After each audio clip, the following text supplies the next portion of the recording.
Hey there, Sarah. I was just messaging you because I heard that you came over the other day. Is that true? Oh, hey there, Tina. Yes, actually, I did happen to go over to your house yesterday. Well, don't you think that that's pretty mean of you to decide to visit while I was away on a trip? Not only that, but I heard that you got taken out to eat at a pretty nice place, too. I guess you all just wait to have fun together until after I leave, don't you? Well, it was just that someone had a coupon for the place that was about to expire, so I think they were already planning on going to eat out. Besides, your mom is always trying to find ways to take people out and share experiences with them. Is it really so bad if I happen to go out and eat with my in-laws? Well, I just hope that you enjoyed your steak dinner or whatever it was that you had. I just can't help but thinking that I should have been there in your place. Honestly, just what is my family thinking, taking you out like that and spoiling you? It's ridiculous. I'm really sorry, Tina, but you were away on a vacation like you said. I didn't know that you were out of town, otherwise I would have offered that we all go out and use my coupon. But I'll be sure to try and think of your schedule the next time I go over. Well, you really just should have done that from the very start, you know? I mean, you're lucky that my parents are nice enough to not say anything about you. But I'm just sure that they were furious with you for coming over and not taking me out for dinner as well. So the next time you have the idea to take my family out to eat, don't forget about me. Right, I will be sure to never do that again. I am really sorry for the confusion. Oh, and just one more thing. I went on vacation this last time with my boyfriend. Oh, okay. I hope the two of you had fun together. Oh, you have no idea. It was just the best. I mean, we really went all out. We went to the beach, got in the ocean, enjoyed the hotel. I really don't think there was a single thing that we left undone. And then at our hotel, on the very last day of our trip, he proposed to me. Oh, really? Well, that's really great news. Congratulations on that, Tina. I really mean that. Thank you very much. I knew that he had something big planned out for the trip, but he just refused to tell me what it was. That reminds me, though, it's already the end of summer, so are you really not going to take a trip anywhere this year? I actually really hate the hot weather, so the less I do in a season like this, the better. But I'm already thinking of some nice places to go to once it becomes fall. Oh, Sarah, that really is just too bad. Do you know that?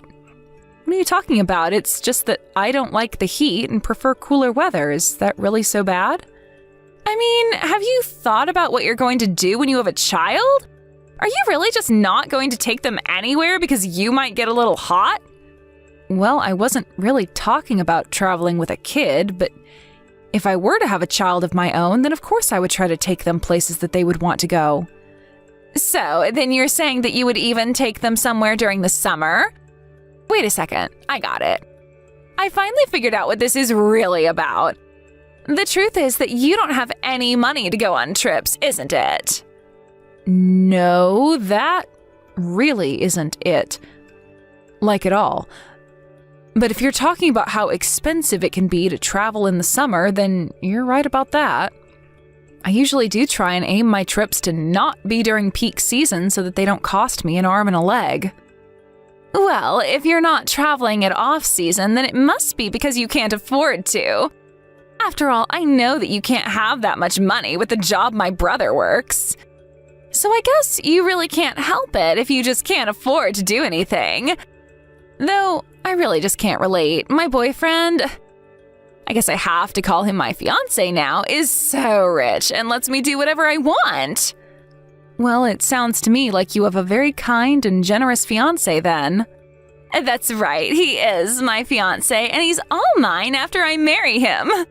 Thank goodness I waited for the right person to come along before getting married. Unlike you with my lame brother. But then again, it's really no wonder why I ended up in the situation that I'm in. I guess my charm just naturally attracts the most successful and handsome men to me. You know, I didn't just marry the first person who I happened to fall in love with, right? What are you talking about? You were desperate to get married, and then you just rushed into what you're having now with my brother, right?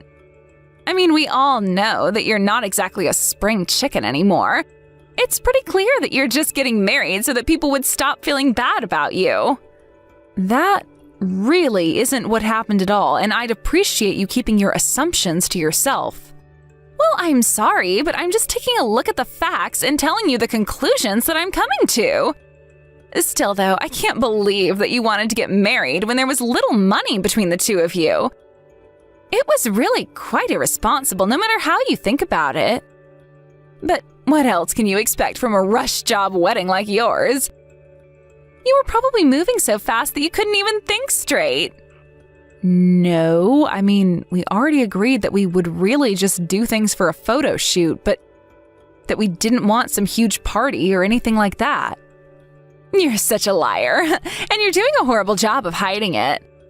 Obviously, anyone with money would want to have a huge blowout celebration. I mean, what little girl hasn't dreamed of getting to have a huge wedding all about her? You're telling me that you really didn't want anything like that at all? That you were just fine watching everyone around you have wonderful weddings while you settled for what you and my brother had? The least you could do is fess up and be honest with me about this. I really am just not the kind of girl that you think I am, I guess. But Toby and I were never going to have any other kind of wedding than the one we are going to. I guess there's just really not getting anything out of you, is there? I should have known that you would insist on living your fantasy world than just accepting what I'm saying to you. I have no idea what my brother ever saw in a lady as stubborn as you. He should have gone with someone that he really loved instead. Maybe he should have followed in my footsteps and waited more carefully. Maybe if I didn't do things the way that I did, then we wouldn't have ended up with someone as unique looking as yourself. Okay, well, I've had just about enough of all this, so if you'll excuse me, I'm going to get back to work now. You mean that you know that I've been right about all of this, and that's why you're running away? You've got nothing else to say to me. You're really just so pathetic sometimes, do you know that? The thing is that you probably actually do have to work, but that just proves my point about how poor you really are. Anyways, good luck with your job. I hope you can make enough money to do something more special for your wedding, huh?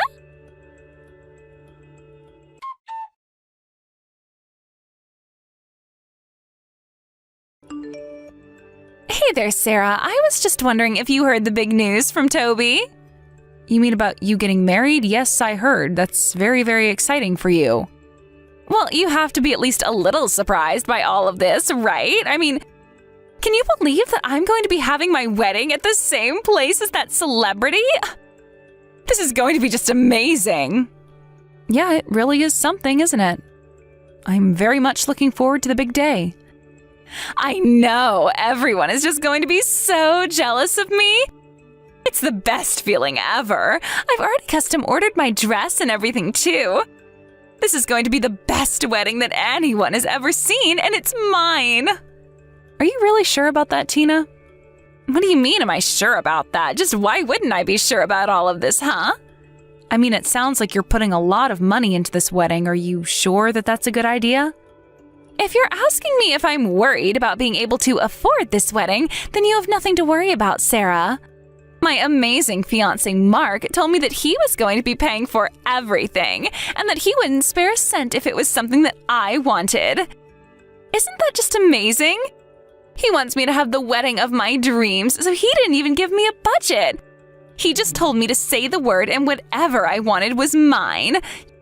You must be so jealous of me right now, huh? I'm not really jealous. Thanks for checking in, though. I just wanted to make sure that you thought everything was okay. But I am sorry if I was overstepping my bounds and being a bit of a worrywart. Oh, trust me, I really enjoy you giving me any opportunity to prove you wrong and brag about my wedding at the same time. It just really is a shame that you'll never have what I have. You were just too focused on getting married before me, weren't you? That really wasn't even part of our wedding plans at all, if you must know. Whatever. It is so obvious that you're just lying out of embarrassment right now. I know that you're jealous because I'm going to have my perfect wedding. Anyways, I hope that you've picked up something really special to wear to my wedding at least. Because, to be honest, I think we're going to have it at a place that wouldn't typically let in people like you. I see. Well, thank you so much for the heads up, but I've already chosen what I'm going to wear at the wedding. Whatever. Just make sure you take a shower the day of my wedding, after all. You're going to be sitting with my family since you're married to my brother. Just make sure you don't stink up the place. Anyways, I guess we'll see you at my wedding then. Make sure you bring us a wedding gift, if you can afford it.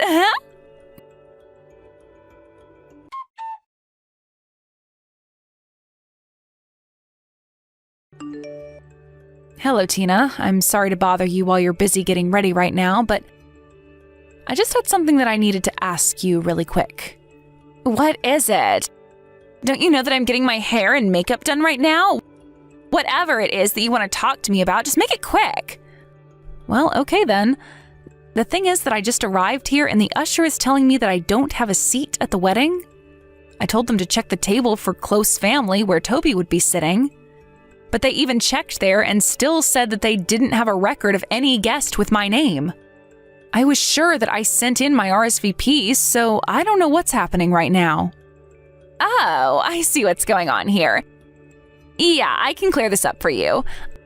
I've instructed the staff here not to let you in under any circumstances. Wait, what? I'm sorry, but why in the world would you do something like that? Well, I was thinking about it, and I realized that I just couldn't have you at my wedding. You would just ruin the entire aesthetic that I was going for. Then again, I don't know what aesthetic you would even fit in, but either way, I wasn't about to suffer you being the background of all my wedding photos, ruining them. But you understand, don't you? I mean, there's nothing wrong with wanting to be surrounded by pretty things when you get married.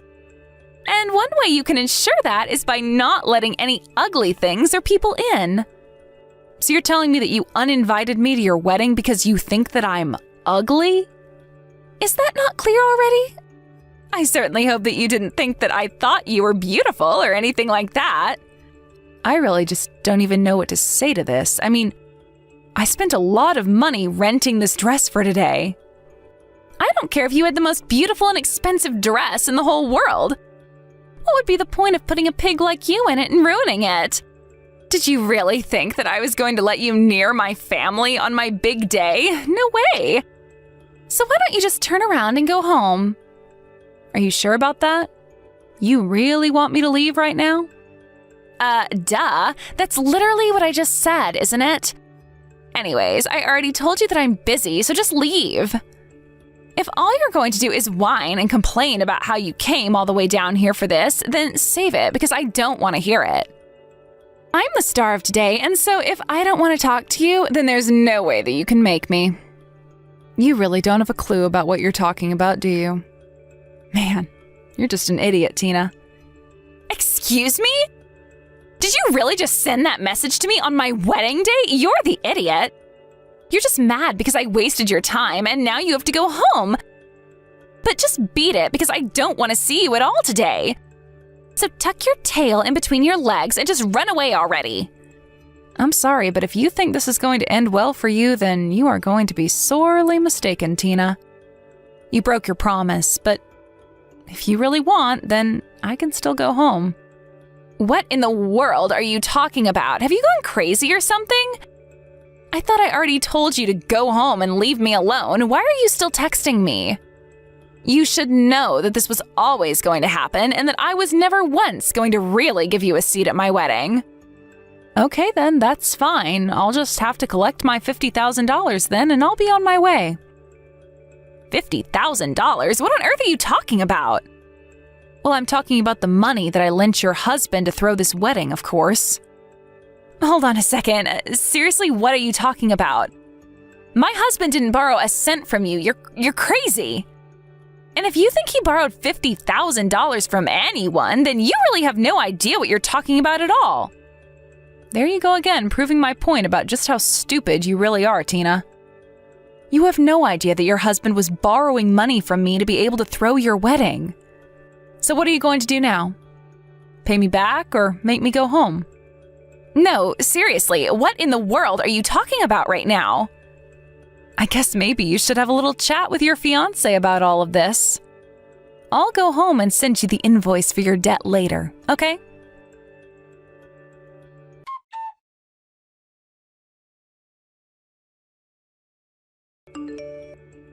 Hey there, Tina. I just wanted to congratulate you on having your wedding the other day. Did you talk to your husband, Mark, about paying back the money he borrowed from me? I was just curious if you guys decided when you were going to be repaying me all of that back. I don't know. It's not my problem because it's not money that I borrowed from you.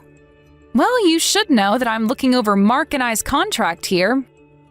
He told me that in the event that he can't pay me back, that I can claim repayment in kind with his personal belongings.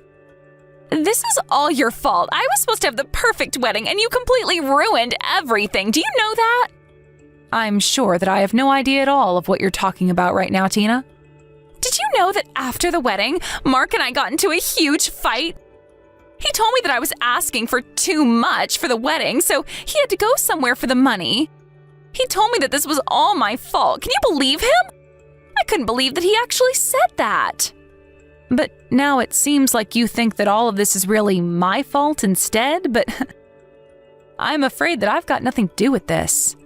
How can you say that when you demanded that we pay back the money right then and there?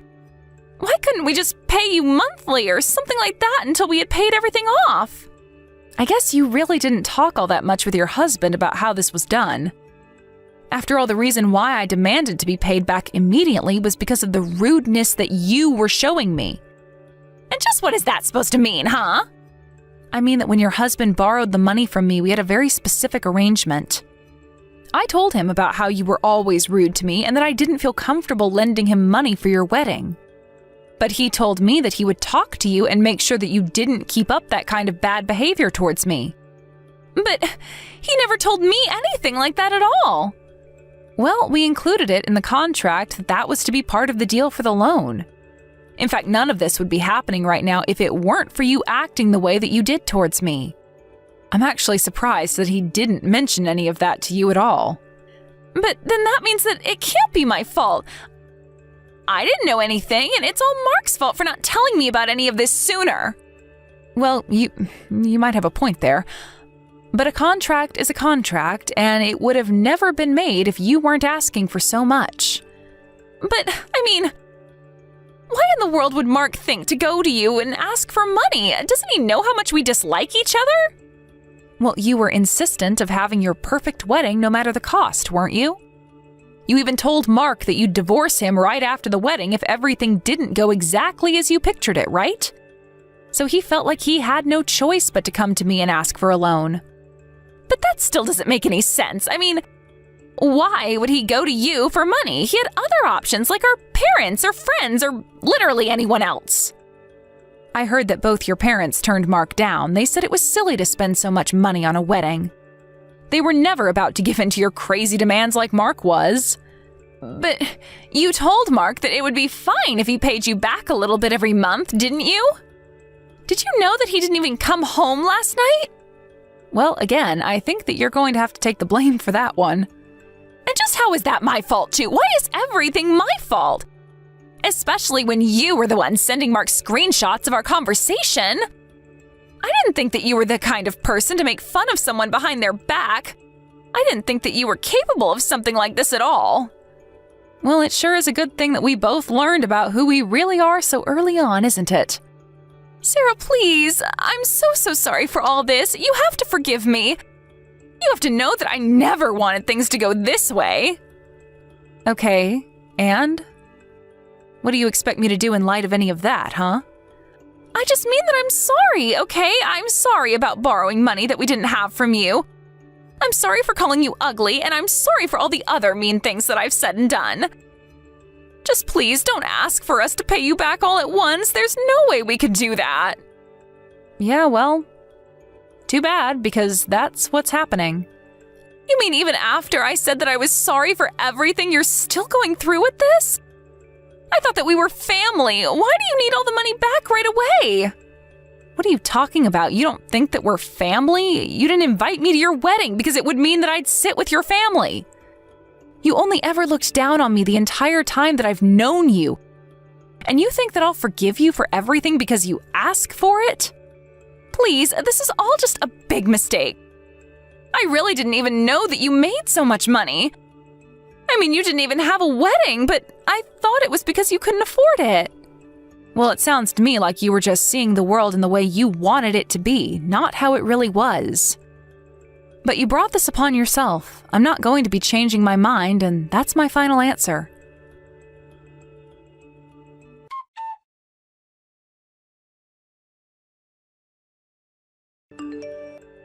After that, I heard that things only got worse for Tina and Mark and that they ended up getting a divorce. I have no idea what Mark was thinking, not talking to Tina about the conditions of his loan. I tried to be patient with him and give him warnings here and there, but maybe he was just too busy planning the wedding to really pay attention. But while he was doing that, Tina was busy getting him into deeper and deeper trouble with me. To pay back the money, Mark had to sell his car and many other possessions he owned. Since they were married, Tina was also compelled to cough up half the debt. Tina almost avoided paying her half, but when she told her parents about the divorce and what happened to cause it, they were furious. She had meant to ask them if she could live with them again, but they said only on the condition that she pay half the loan. What ended up happening instead was that Tina's parents paid for her debt, but they made her sign a contract agreeing to work to pay it all off. Tina's dad found her a job through one of his connections and shipped her off to an oil rig in the middle of the ocean. I haven't heard anything from them in months, and I prefer to keep it that way. When Tina's parents first agreed to pay her debt, I knew she had gone there to ask them if she could live at their house again. I was so worried that I'd never be able to spend time with my in-laws again since Tina would be there. But thankfully, I don't have to worry about that anymore.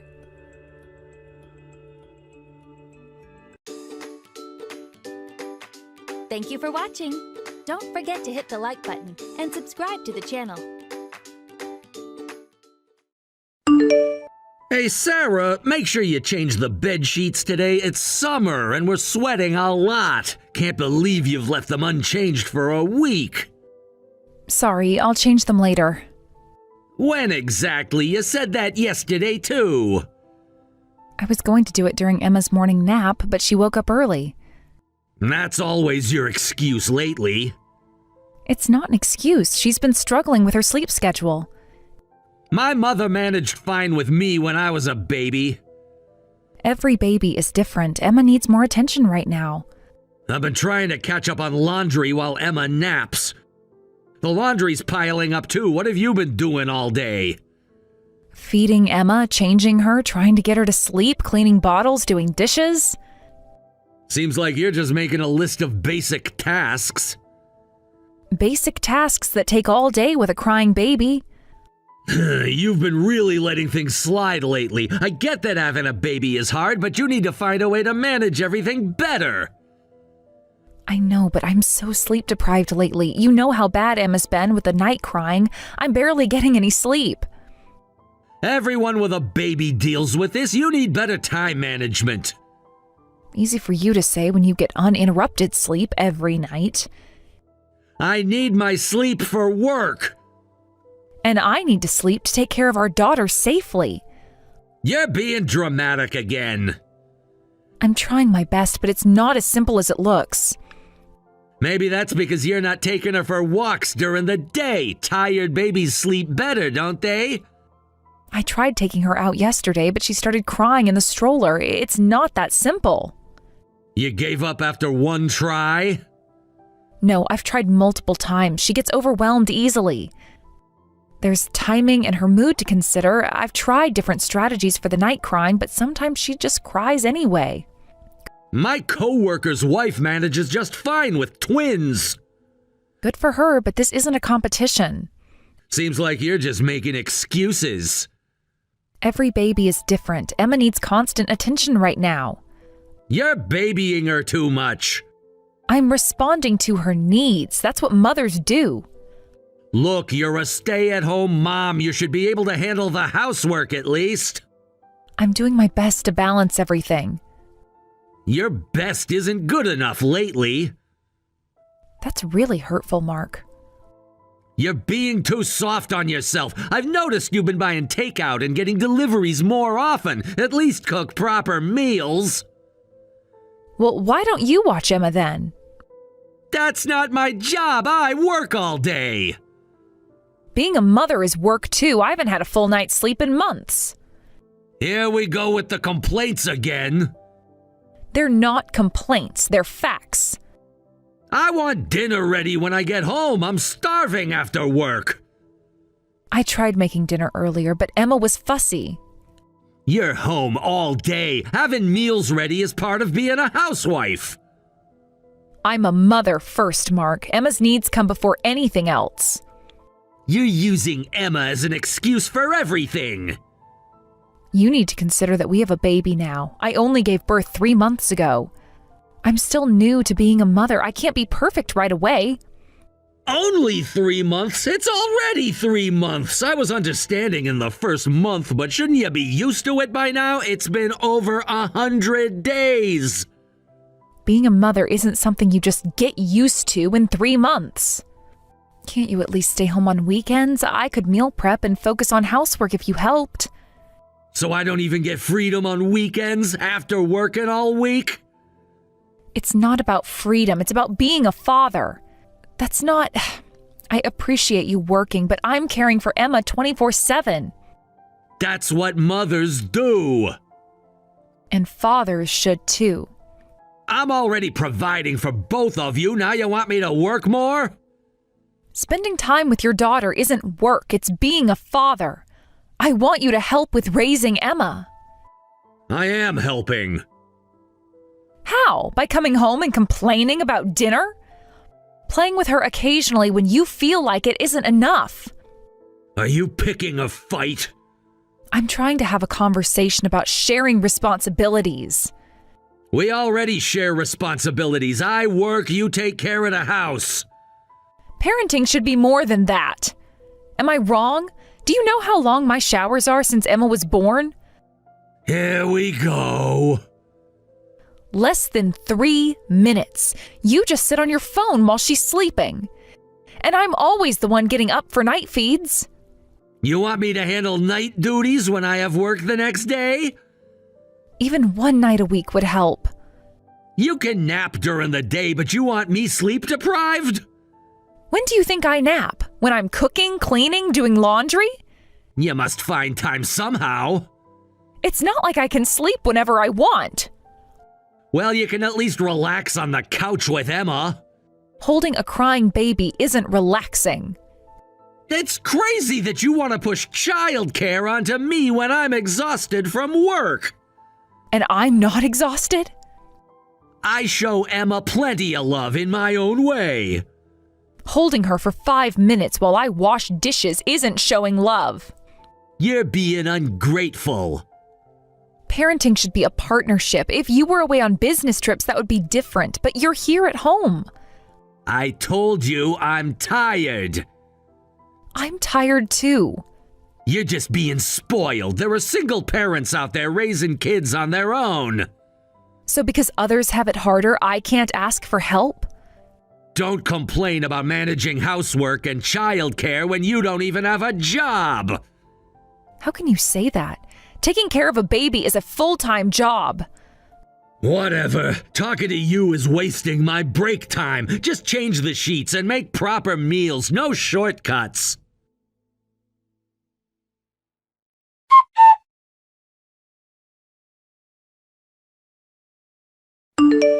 Mark, please, come home. Huh? Why? Like I said this morning, Emma and I both have fevers. You mentioned feeling warm, not having fevers. It keeps getting worse, and I can't rest while taking care of her. Can't you handle it yourself? It's just a fever. Emma's temperature is really high. I'm worried. If she has a fever, she'll be quiet anyway. No, she keeps crying. I have to hold her constantly. My arms are shaking from weakness. Take some medicine. I barely have strength to stand up anymore. Please come home. I don't want to. I don't want to catch whatever bacteria you two have. We're your family. I have an important presentation next week. Can't risk getting sick. What about your family's health? Then at least drive us to the hospital. It's Saturday. Everything's closed. There's an emergency clinic. My fever is at 102 degrees Fahrenheit, and Emma is really high too. Just take some medicine and sleep it off. I tried that. Nothing is working. Then try something else. I need help. Emma won't stop crying. You're probably making her more anxious by being anxious yourself. Please, I can't rest. That's why I'm asking for help. You're just out having fun on your day off. Why won't you come home? Look, I'm staying out because you're sick and can't make lunch. That's your concern right now? I'm being considerate here, trying to let you rest quietly. How is abandoning us being considerate? Shouldn't you be taking care of your sick wife and daughter? Don't push your definition of normal on me.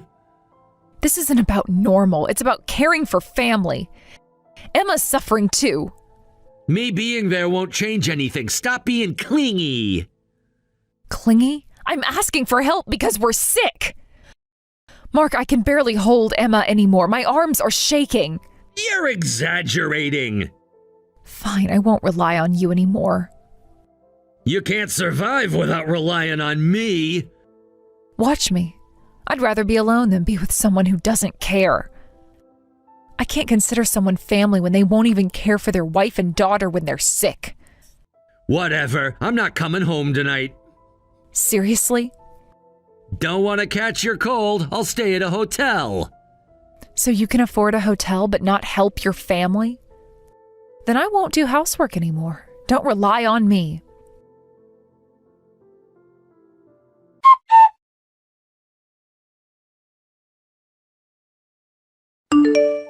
Sarah, I haven't seen you around lately. Stop slacking off with the housework. The house is a mess. Where are you? At least reply to my messages. Excuse me? You finally contact us and that's what you say? Mom? Aren't you worried about their high fevers? If you want sympathy, you should do your job properly. Where are you? You want to skip housework because you've got a fever, but you got the energy to go out and play? Being a housewife must be nice. Your wife and baby were seriously ill, and this is your response? I bet you're just hanging out at your parents' place because you want to slack off on the housework. You need to stop this nonsense. Who do you think you're talking to? I'm your husband. You can't talk back to me like this. Mark, your wife and child are gone. What? Who is this? Your mother, of course. Mom? You're joking, right? This isn't funny. Give Sarah her phone back. No, I'm not joking. She's gone. What do you mean Sarah and Emma are gone? You left Sarah with a high fever to go have fun, remember? Yes, but... She called me and I rushed them to the hospital. They both had to be admitted. The hospital? It was just a cold! But if you're with them, they're okay, right? They're alive. No thanks to you. Mom, stop exaggerating. Stop with these stupid jokes. They're fine, right? If you're capable of getting angry, why couldn't you rush to help them? Yes, they're alive, but it was touch and go. Touch and go? What do you mean? If we'd gotten to the hospital any later, I don't know what would have happened. It was just a cold. They wouldn't have died. Why do you have to be such a drama queen? You're making this sound worse than it is. Sarah was already in terrible shape from sleep deprivation and exhaustion. She was just tired. When I got to your house, she was unconscious. What? Why didn't anyone tell me sooner? Why didn't you check on them yourself? Why did your wife have to call me instead of her husband? I was busy. Oh, yeah, you refused to answer her calls. Because Sarah had collapsed, Emma wasn't getting fed either. Emma wasn't fed? If I hadn't gotten their call, I don't even want to imagine the worst-case scenario. I didn't know.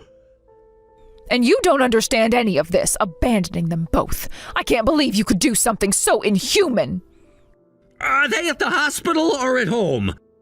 Mom, please tell me where they are. I'm not telling you. Wait until Sarah contacts you. I need to see them. Why isn't Sarah messaging me? If you're using her phone, you must be with her. Put her on.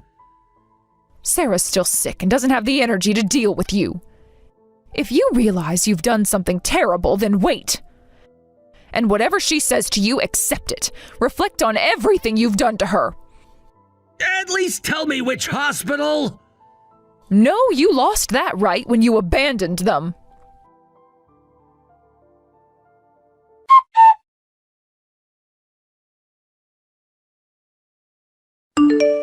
Sarah, come back. We're not finished talking.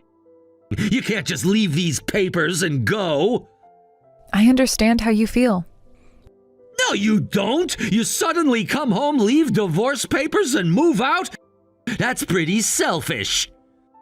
What's selfish is abandoning your sick family. Surely you understand why I want a divorce.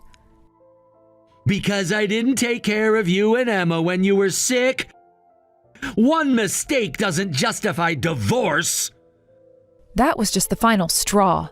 Ever since Emma was born, I've been wondering why you wouldn't help with childcare. You wouldn't help with housework either. Even though I was struggling after giving birth, you were completely unsupportive. But I had work. I was providing for our family. Money isn't everything. Emma needs her father. You could have helped on weekends, but you dumped everything on me because I'm a stay-at-home mom. I'm sorry, but I can't raise a child with someone who won't cooperate. Wait, let me apologize first. I know I messed up badly. It's too late for apologies. Sarah, I'm sorry. Mom told me everything, and I realized I was such an idiot. I saw your messages. You weren't even worried. You just complained about me slacking off with housework. You cared more about a clean house than your daughter's health. That's because I didn't know you were in the hospital. If I had known how serious it was. Even if we weren't hospitalized, I couldn't forgive you. The thought of getting sick again and having a husband and father who won't help? I don't need someone like that. I was thoughtless. I just assumed it was a cold, that a fever wasn't serious. Fevers can kill people. They can cause permanent damage, too. Emma could have died, Mark. I'm sorry. Please, I want another chance. I'll help with childcare properly this time. You had over 3 months of chances. It's weird that it took divorce papers to make you realize. I told you so many times to help with housework and childcare, but you did nothing. That's on you. I know I was terrible. Let me make it up to you both. With what? More empty promises? I was taking you for granted. Mom explained how hard childcare really is, and I truly regret everything. Do you really regret it? Because I don't think so. You knew I was coming today for our discussion, but when I arrived, the house was a mess. If you were really sorry, you would have at least cleaned up. It wasn't an environment Emma and I could return to. I was busy and fell asleep.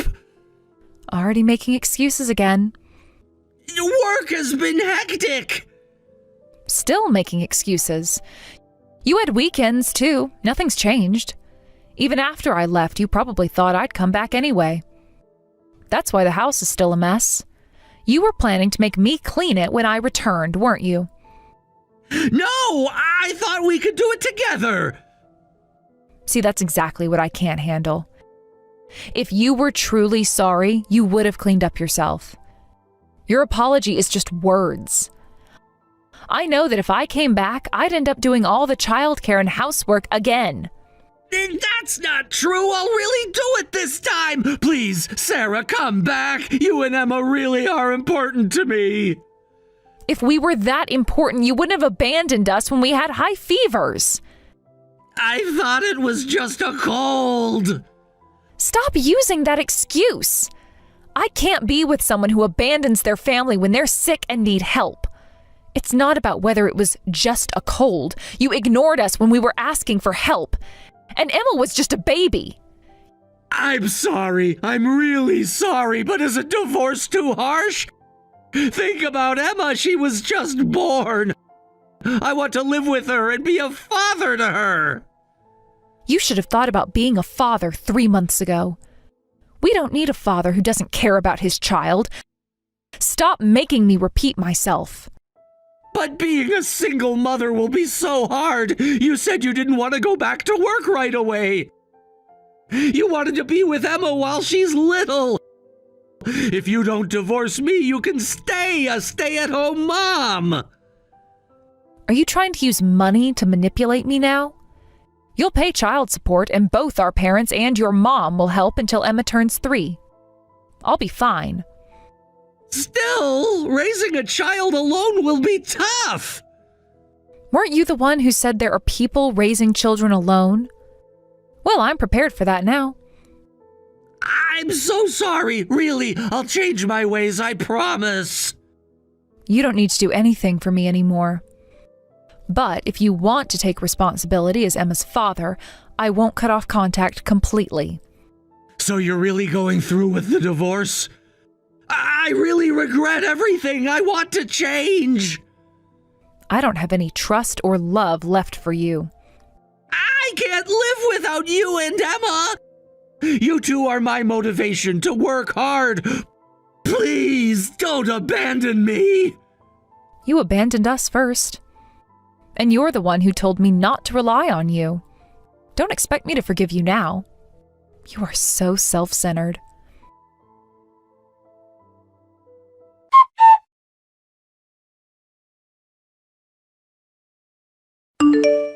After several discussions about divorce, we decided on a 1-year separation.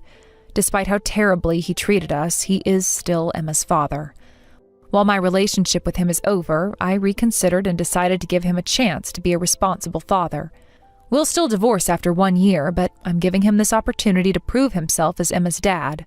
But since the separation, he's been like a different person, visiting our home daily to help with Emma's care. Honestly, he's being more of a father now than when we lived together. While I can't forgive what he said and did, I can acknowledge him a little bit as Emma's father. Meanwhile, I'm working on building a foundation to raise Emma on my own. When things get tough, I know I can rely on both our parents and his mother for support. So Emma won't feel lonely. My relationship with my husband won't return to what it was. But as father and mother, as parents, we'll both give our daughter all the love we can. Thanks for your hard work today, Rachel. I'm doing fine.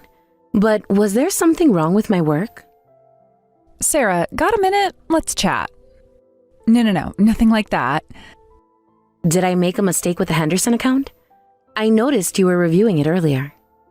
Not at all. You're actually quite thorough with the paperwork. Just wondering how you're feeling after 2 months with us. Have you gotten used to the work environment? Everyone's been so kind. It's a really great place to work. That's good to hear. Though I noticed you stayed late yesterday. Having trouble keeping up? Oh no, I just wanted to double check everything before the client meeting. You worked in this industry before, right? Yes, until my husband got transferred. Though the specifics are different between companies, so I'm working hard to catch up to everyone's level. At your previous company, were you full-time? Yes, I was there for 3 years. Must have been hard to give that up. It was, but that's life. I'm grateful for this opportunity. You don't need to push yourself so hard. You're already pulling your weight, and the CEO seems impressed. Oh no, it's nothing like that. I saw you talking with the CEO after the department meeting. I heard you were offered a full-time position? Well, it wasn't a formal offer. I don't think they were serious. That's not what I heard. The CEO specifically mentioned your attention to detail. The CEO knows my husband's job involves transfers. Oh, right. Your husband gets transferred a lot? Wow.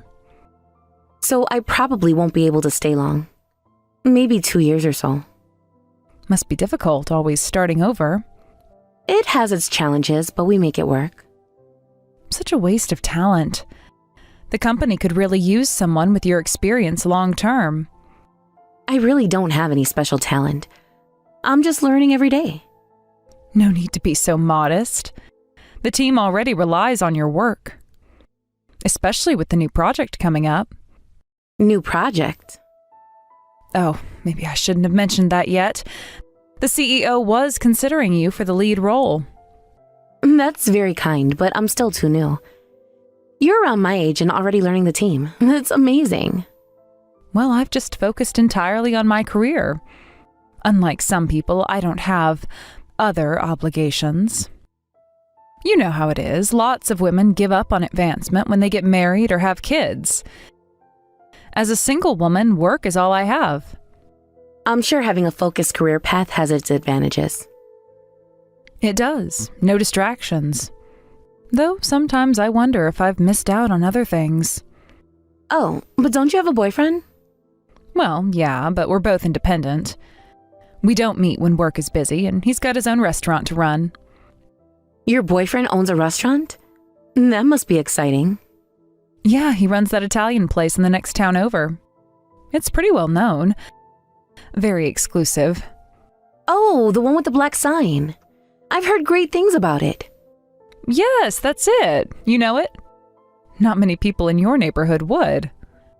I love that place. We go there often. The seafood pasta is amazing. Oh, really? Must be nice to be so well off. Most part-timers can't afford to eat out much. Especially at high-end places. Well, we don't have kids. And we both work, so we have a bit of extra money. Though we try to be careful with spending. I see. Couples without kids have it easiest. All that disposable income. Though I noticed you looking at baby clothes online during lunch. Quite expensive ones, too. Oh, you saw that? I didn't realize anyone was watching. The office walls are glass, remember? I can see everyone's screens from my desk. Part of my supervisory duties. I was just browsing for my friend's baby shower. She's due next month. Really? You seemed pretty focused. For someone just shopping for a friend. I suppose. Though we do want children eventually. When the time is right. But you're getting close to advanced maternal age. Shouldn't you start trying soon? TikTok, right? Well, yes, but that's rather personal. Have you seen a specialist? My friend went through that whole process. Very expensive, from what I heard. Insurance doesn't cover much.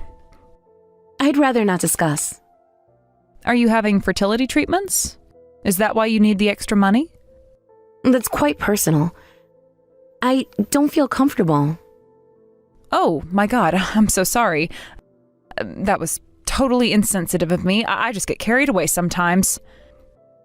No, it's okay. Let's just change the subject. See, this is what happens when I'm too direct. I didn't mean anything by it. I just worry about my team members, especially the vulnerable ones. I understand. Don't worry about it.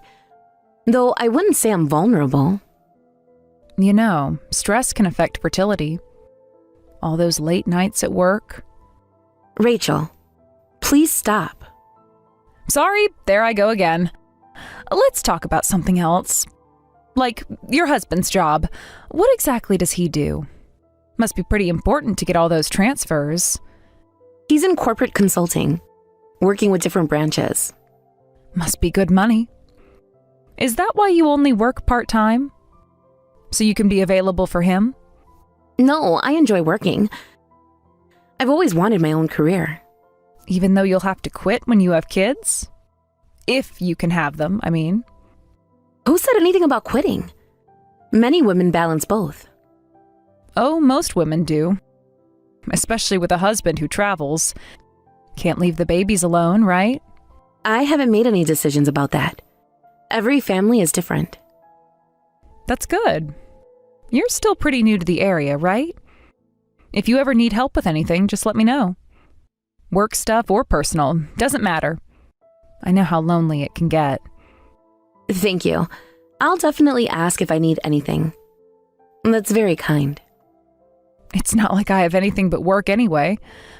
My boyfriend's been so busy lately. When did you last say you visited his restaurant? Last weekend, I think.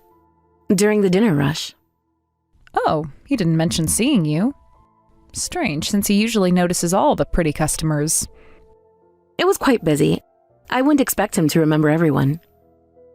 He usually notices attractive customers, especially ones who come without their husbands. I wouldn't know about that. As I said, I was there with my husband. Besides, you seem kind of vulnerable. Being new here and all. All alone most of the time. I wouldn't say vulnerable. I'm quite comfortable here. You remind me of myself when I was less experienced. Before I learned how the world really works. I have worked in this industry before. For quite a while, actually. That's not what I meant. You just seem naive sometimes. Like you trust people too easily. I should get back to work. These reports won't finish themselves. Feel free to reach out anytime. We girls need to stick together. Especially in this industry. It can be so cutthroat sometimes. Thanks, I appreciate that. Though, I can handle myself. And let me know the next time you visit the restaurant. I could join you and your husband. Keep you company while he's away. Sure, maybe sometime, when things are less busy. You seem hesitant. Don't you want to be friends? Not at all, just busy with work. Trying to stay focused. Right, the work you might leave soon anyway. When your husband gets transferred again. I should really finish these reports. The deadline is approaching. Of course, don't let me keep you. Just looking out for you like a big sister. Someone needs to. Thank you for your concern, but I'm fine, really. Anytime. That's what supervisors are for. We take care of our own, whether they want it or not.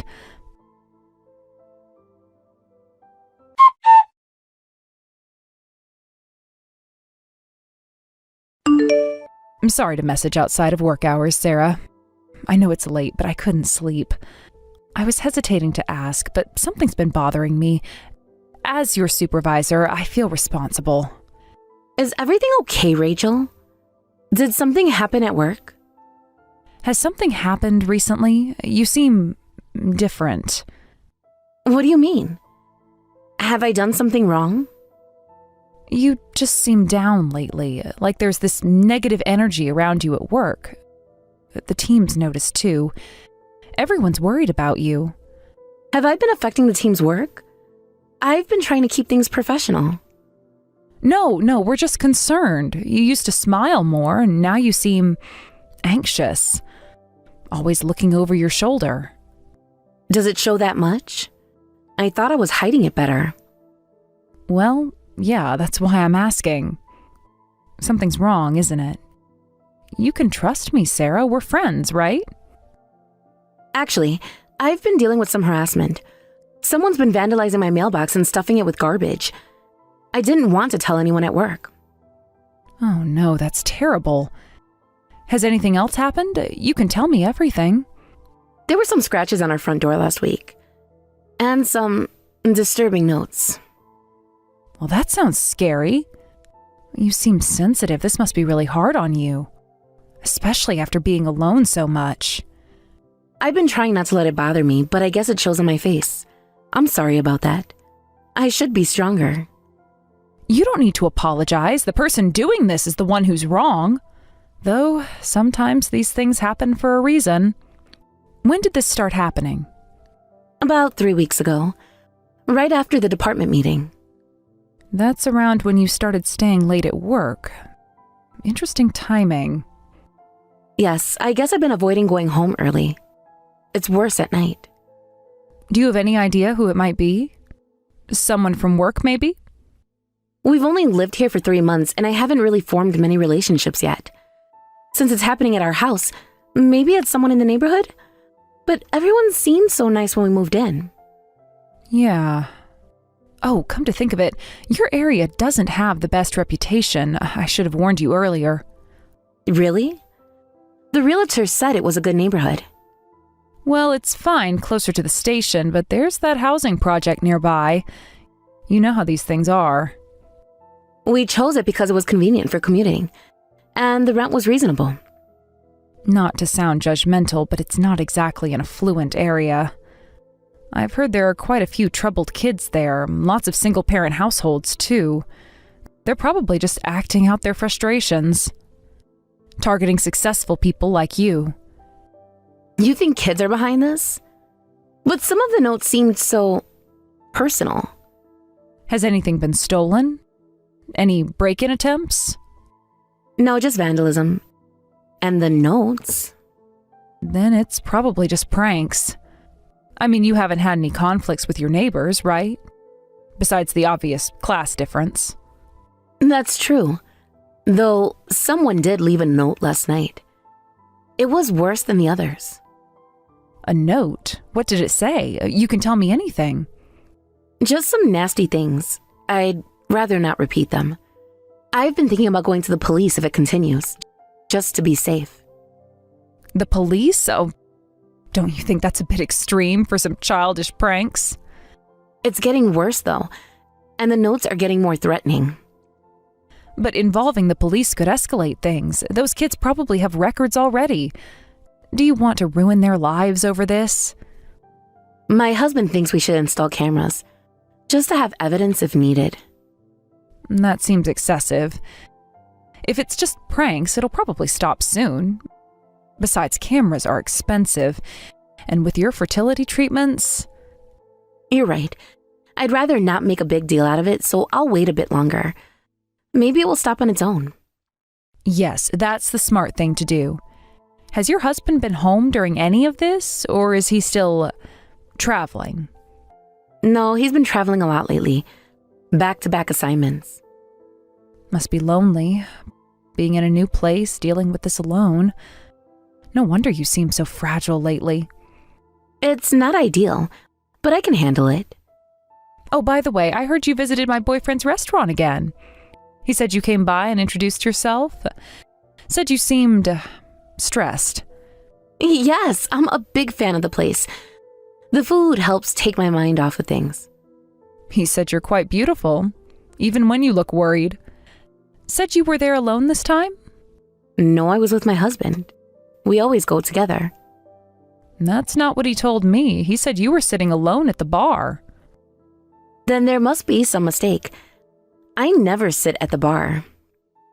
He's usually very observant, especially with beautiful women who come in alone. That's very kind of him. Thanks for passing that along. I think he's right, though. You're well liked at work, too. Everyone speaks highly of you. Maybe too highly. I'm glad I haven't made any enemies. I try to stay professional. But you know, if this isn't just pranks, but actual harassment, you must have hurt someone somewhere. Maybe led them on somehow? I suppose it's possible, though I can't think of how. Maybe you should be more careful about how you act, how you dress, how you talk to people's boyfriends. What do you mean by that? I'm always professional. Oh, I'm not blaming you or anything. Sorry about that. I tend to be pretty blunt. Just trying to help you understand why these things happen. Yes? You're just worried about me, right? That's all this is? Exactly. I'm concerned about you. Someone has to be. Besides, it's better to get things off your chest. Especially if you're going through fertility treatments. You can't afford to be stressed. Stress is bad for conception, you know. That's true. Though I never said I was having treatments. Let me know if anything else happens with the harassment. I'm always here to listen. Day or night. I know all about your situation now. I understand. Thank you for everything. It's nothing. I am your supervisor after all, and we need to help each other out. Plus, I'd hate to see you quit over something like this. You're too valuable to the company. Well, for now at least. Until your husband gets transferred again. Or until other things force you to leave. Stay strong, okay? Thank you, Rachel. I appreciate your concern. And Sarah, maybe don't mention our chat to anyone else. People might get the wrong idea about the neighborhood. Or about you. Of course. I understand completely.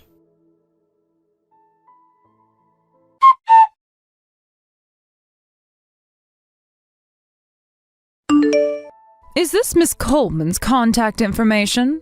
This is an urgent legal matter. Yes, this is Sarah Coleman.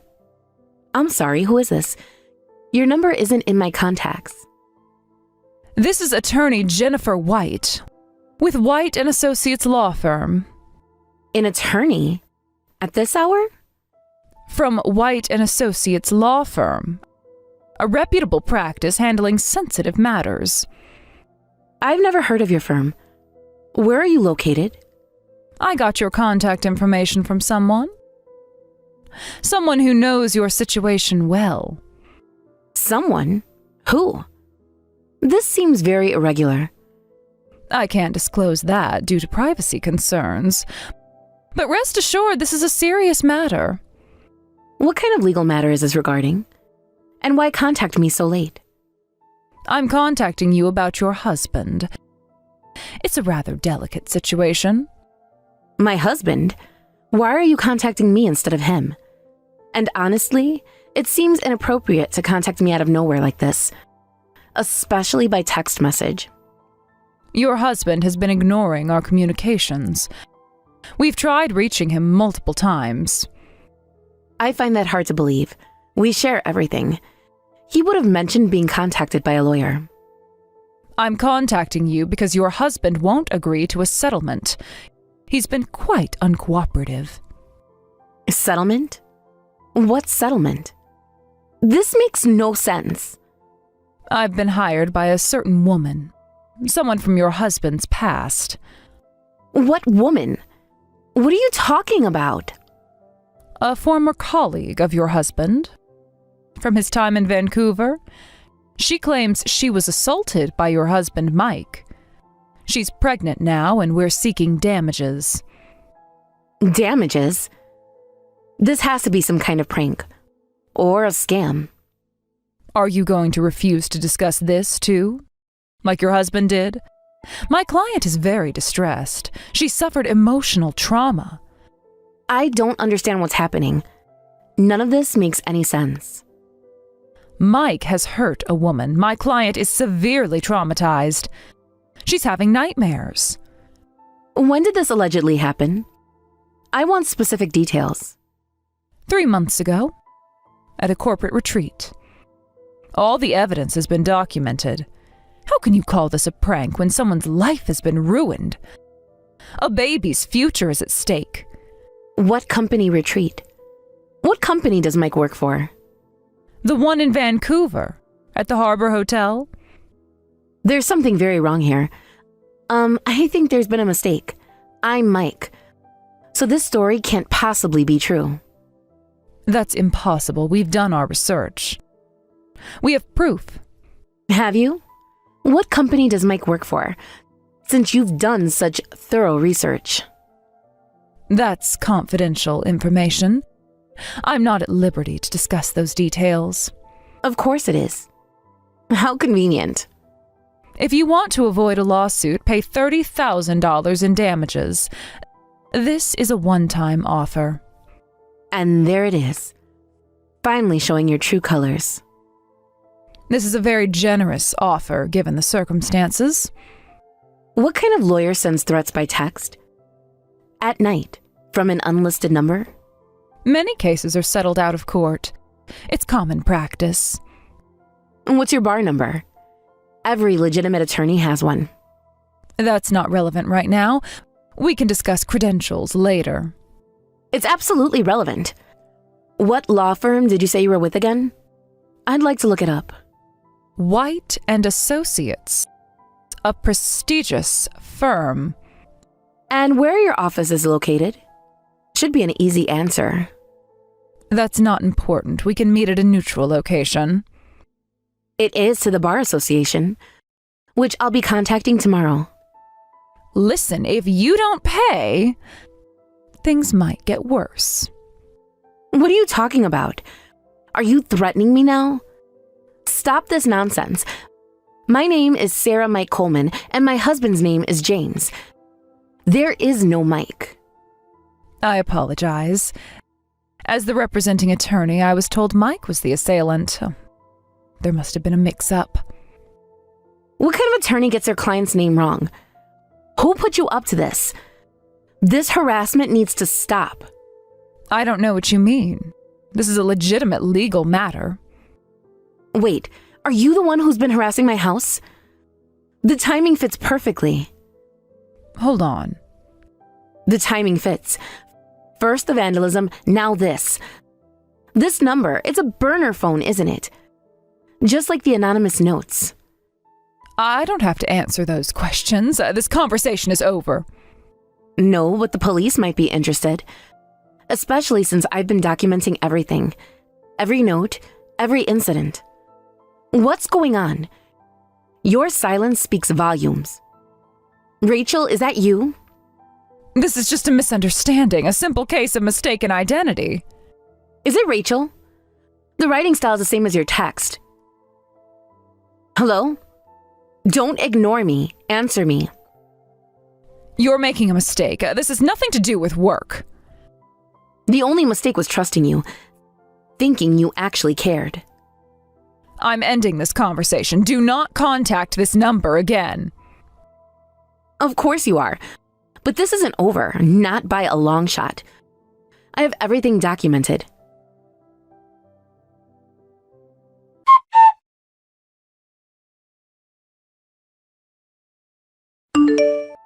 Rachel? Hello, do you have a minute? We need to talk. Oh, Sarah. What's up? Everything okay? You're taking a day off today, right? Yes, that's right. But I'm not resting. Is everything okay? You're still having trouble with those pranks? Those awful neighborhood kids? Actually, that's what I wanted to discuss. Something interesting happened. Did something happen? Was it those kids I warned you about? Ugh, I knew they were trouble. We found out who's been harassing me. All of it. Everything. How? Was it those kids I warned you about? I knew it had to be them. They were caught on my neighbor's security camera. Very clear footage, actually. Oh, really? So it was kids after all? I told you it was probably just neighborhood trouble. Those housing project kids. Yes, it was. But apparently they were put up to it. By an adult. Someone who paid them. What do you... Oh, that's terrible. Do you know who? We should report them. I think you know exactly who. Don't you, Rachel?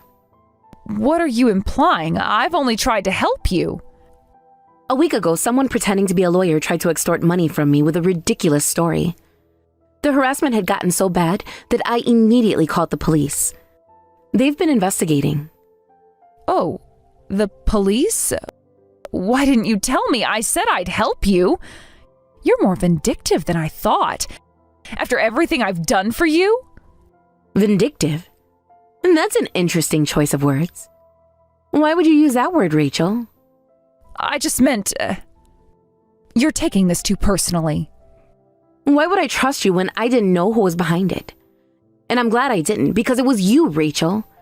It was you all along. What are you talking about? That's ridiculous. You have no proof. The middle school students told us everything, how you paid them to do it. They were very specific. About the amounts, about where you met them, about what you told them to do. That's just their word against mine. It could be lies. You're going to believe delinquents? They're troubled kids, remember? I warned you about them. Interesting how you knew exactly which kids to blame. Considering our neighborhood has hundreds of children. Everyone knows about the problems in that neighborhood. I was trying to protect you. We have proof. The security cameras in the area caught you giving money to the kids. Multiple times. At different angles. That could have been anyone. You can't prove it was me. Remember how you said my neighborhood wasn't safe? Well, because of all the bike thefts and shoplifting, there are quite a few cameras installed. high-quality ones. With night vision. The police investigated everything, especially after the fake lawyer tried to extort money. By the way, impersonating a lawyer is illegal. Did you know that? It could have just been a prank. Maybe someone trying to make me look bad. Someone who's jealous of my position. Illegal is illegal. You've committed actual crimes. You understand that, right? This isn't just workplace drama anymore. It won't hold up in court. I work at the same company as you. Why would I get your name wrong? It doesn't make sense. How did you know I was talking to a lawyer? I never mentioned that to you, not once. And the boyfriend's restaurant? I checked it. Closed 6 months ago. Never reopened. Sarah, I'm so sorry. I just wanted to make you uncomfortable. It wasn't supposed to go this far. Finally admitting it? You got my name wrong because you took it from my mailbox, didn't you? At work, we only use last names. You didn't know my full name until you started stalking me. I'm sorry. I didn't mean for it to go this far. I was just trying to teach you a lesson. Why did you do this to me? What did I ever do to you? I was frustrated. You're married, but still have a good career and skills. Even the CEO wants you as a full-time employee. It's not fair. That was just politeness. From a brief conversation. No, that's what you don't get. They never offered me full-time that quickly.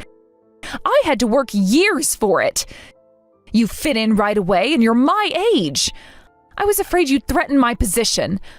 Plus, you were flirting with my boyfriend. I wasn't. I'm married, remember? And there was no boyfriend. The restaurant has been closed. How would I know? Plenty of married people have affairs. I've seen how men look at you. How the CEO looks at you. So you just decided to hate me based on your own assumptions? You made up an entire story about a boyfriend who doesn't exist? Created this whole fantasy about me trying to steal your life?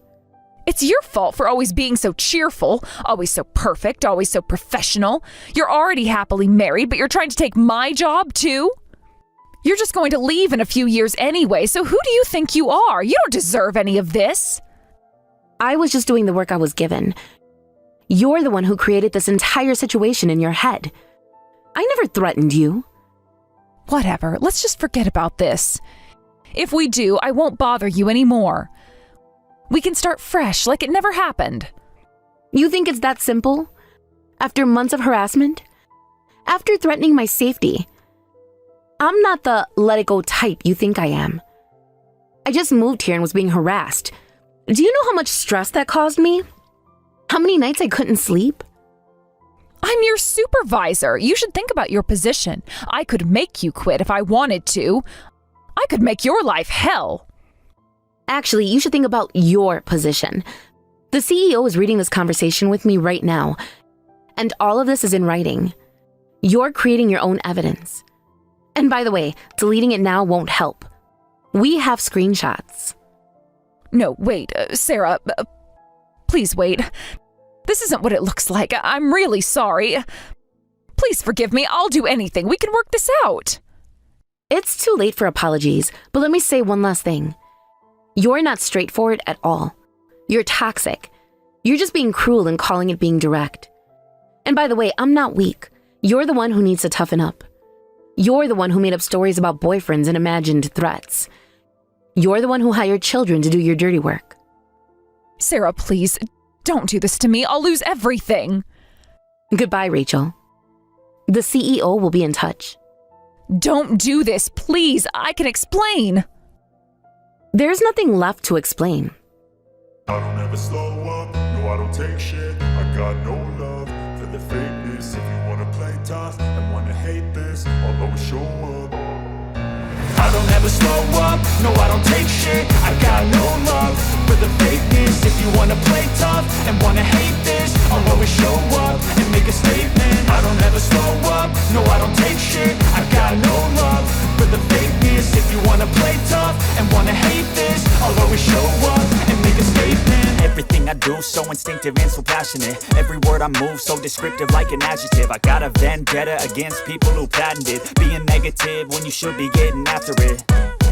I got facts over tracks, this and that. Spitting slow, spitting fast, I could roast, I could gas. Think I'm okay at last, but I don't know if that can erase all the past. And the pettiness, a reflection of the emptiness. Hilarious, you think you're worth my time, you're delirious. Mysterious, because you hide behind a fake exterior. Inferior, you know I'll always be a bit superior. Get off of me, this ain't no humble brag. I want you to hear words, you can say them back. I want you to feel free from the chains at last, and to believe in what you got, it was built to last, yeah. Now that I've been put through hell, I never got anyone's help. I had to do it all myself. I don't ever slow up, no I don't take shit. I got no love for the fakeness. If you wanna play tough and wanna hate this, I'll always show up and make a statement. I don't ever slow up, no I don't take shit. I got no love for the fakeness. If you wanna play tough and wanna hate this, I'll always show up and make a statement. Gonna learn the consequence of being incompetent. Mental health is confidence, dreams and some modestness. I'm not here to save the day, that's for you to take away. I could play a million mind games, but instead I say something not illogical, something that is topical. Rub it on and watch it go, make yourself unstoppable. Dreams are irresponsible, but they're always possible. If you just believe, you could be so remarkable. Thoughts in my head, a collage and they spread. I'll be great one day, going off of my meds. No, I'm not giving up, no, I'm not giving in. I will make it to the top, taking off in the wind. I After gotta that, make it. Rachel was called in by the CEO and severely reprimanded. My mind, it can hardly take it. I'm chasing a dream that I've had for several ages. A vacant modern kingdom for the taking. Now that I've been put through hell, Rachel, hello, do you have a minute? We need to talk. Oh, Sarah. What's up? Everything okay? You're taking a day off today, right? Yes, that's right. But I'm not resting. Is everything okay? You're still having trouble with those pranks? Those awful neighborhood kids? Actually, that's what I wanted to discuss. Something interesting happened. Did something happen? Was it those kids I warned you about? Ugh, I knew they were trouble. We found out who's been harassing me. All of it. Everything. How? Was it those kids I warned you about? I knew it had to be them. They were caught on my neighbor's security camera. Very clear footage, actually. Oh, really? So it was kids after all? I told you it was probably just neighborhood trouble. Those housing project kids. Yes, it was. But apparently they were put up to it. By an adult. Someone who paid them. What do you... Oh, that's terrible. Do you know who? We should report them. I think you know exactly who. Don't you, Rachel? What are you implying? I've only tried to help you.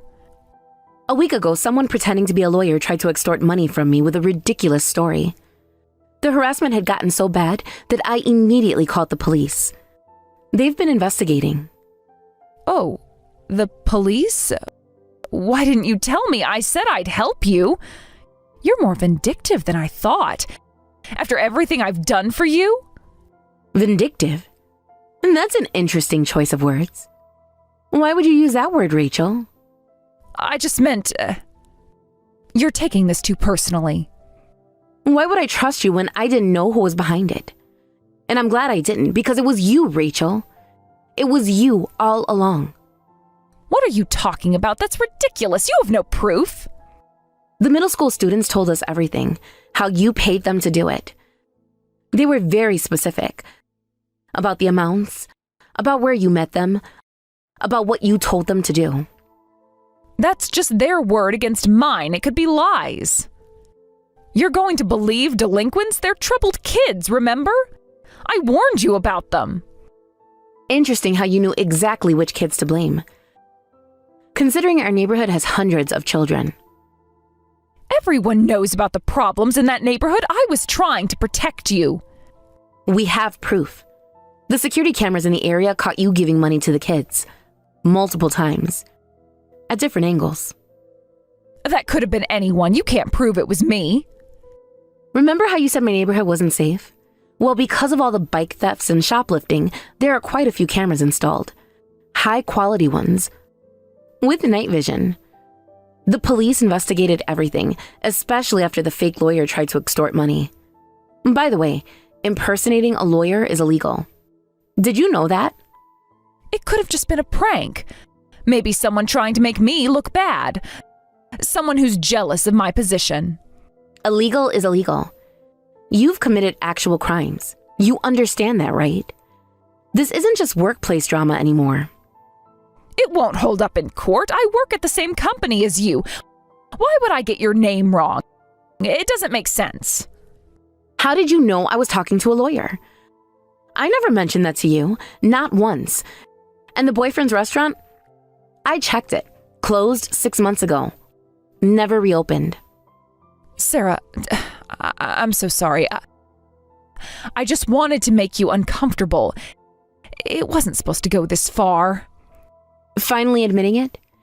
You got my name wrong because you took it from my mailbox, didn't you? At work, we only use last names. You didn't know my full name until you started stalking me. I'm sorry, I didn't mean for it to go this far. I was just trying to teach you a lesson. Why did you do this to me? What did I ever do to you? I was frustrated.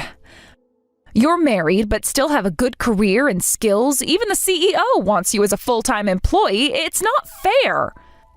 That was just politeness. From a brief conversation.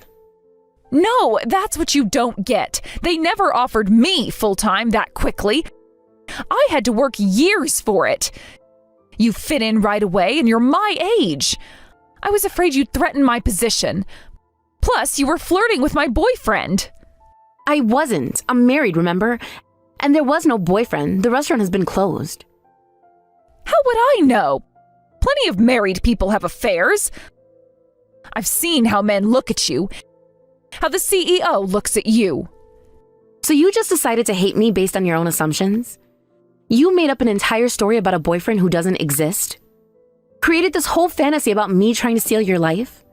It's your fault for always being so cheerful, always so perfect, always so professional. You're already happily married, but you're trying to take my job too? You're just going to leave in a few years anyway, so who do you think you are? You don't deserve any of this. I was just doing the work I was given. You're the one who created this entire situation in your head. I never threatened you. Whatever, let's just forget about this. If we do, I won't bother you anymore. We can start fresh, like it never happened. You think it's that simple? After months of harassment? After threatening my safety? I'm not the let it go type you think I am. I just moved here and was being harassed. Do you know how much stress that caused me? How many nights I couldn't sleep? I'm your supervisor. You should think about your position. I could make you quit if I wanted to. I could make your life hell. Actually, you should think about your position. The CEO is reading this conversation with me right now, and all of this is in writing. You're creating your own evidence. And by the way, deleting it now won't help. We have screenshots. No, wait, Sarah, please wait. This isn't what it looks like. I'm really sorry. Please forgive me. I'll do anything. We can work this out. It's too late for apologies, but let me say one last thing. You're not straightforward at all. You're toxic. You're just being cruel and calling it being direct. And by the way, I'm not weak. You're the one who needs to toughen up. You're the one who made up stories about boyfriends and imagined threats. You're the one who hired children to do your dirty work. Sarah, please, don't do this to me. I'll lose everything. Goodbye, Rachel. The CEO will be in touch. Don't do this, please. I can explain. There's nothing left to explain.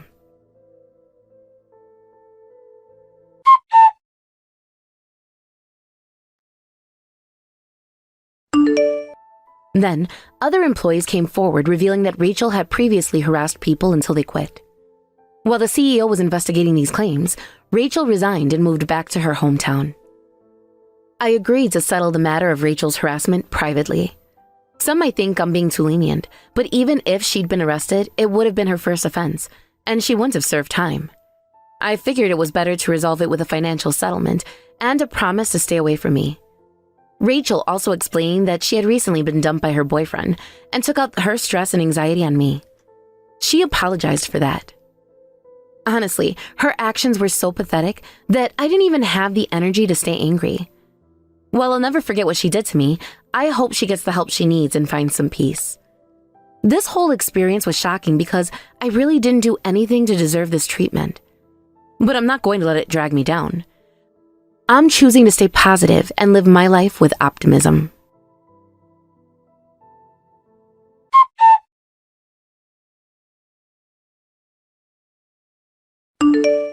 After that, Rachel was called in by the CEO and severely reprimanded. Then, other employees came forward revealing that Rachel had previously harassed people until they quit. While the CEO was investigating these claims, Rachel resigned and moved back to her hometown. I agreed to settle the matter of Rachel's harassment privately. Some might think I'm being too lenient, but even if she'd been arrested, it would have been her first offense, and she wouldn't have served time. I figured it was better to resolve it with a financial settlement and a promise to stay away from me. Rachel also explained that she had recently been dumped by her boyfriend and took out her stress and anxiety on me. She apologized for that. Honestly, her actions were so pathetic that I didn't even have the energy to stay angry. While I'll never forget what she did to me, I hope she gets the help she needs and finds some peace.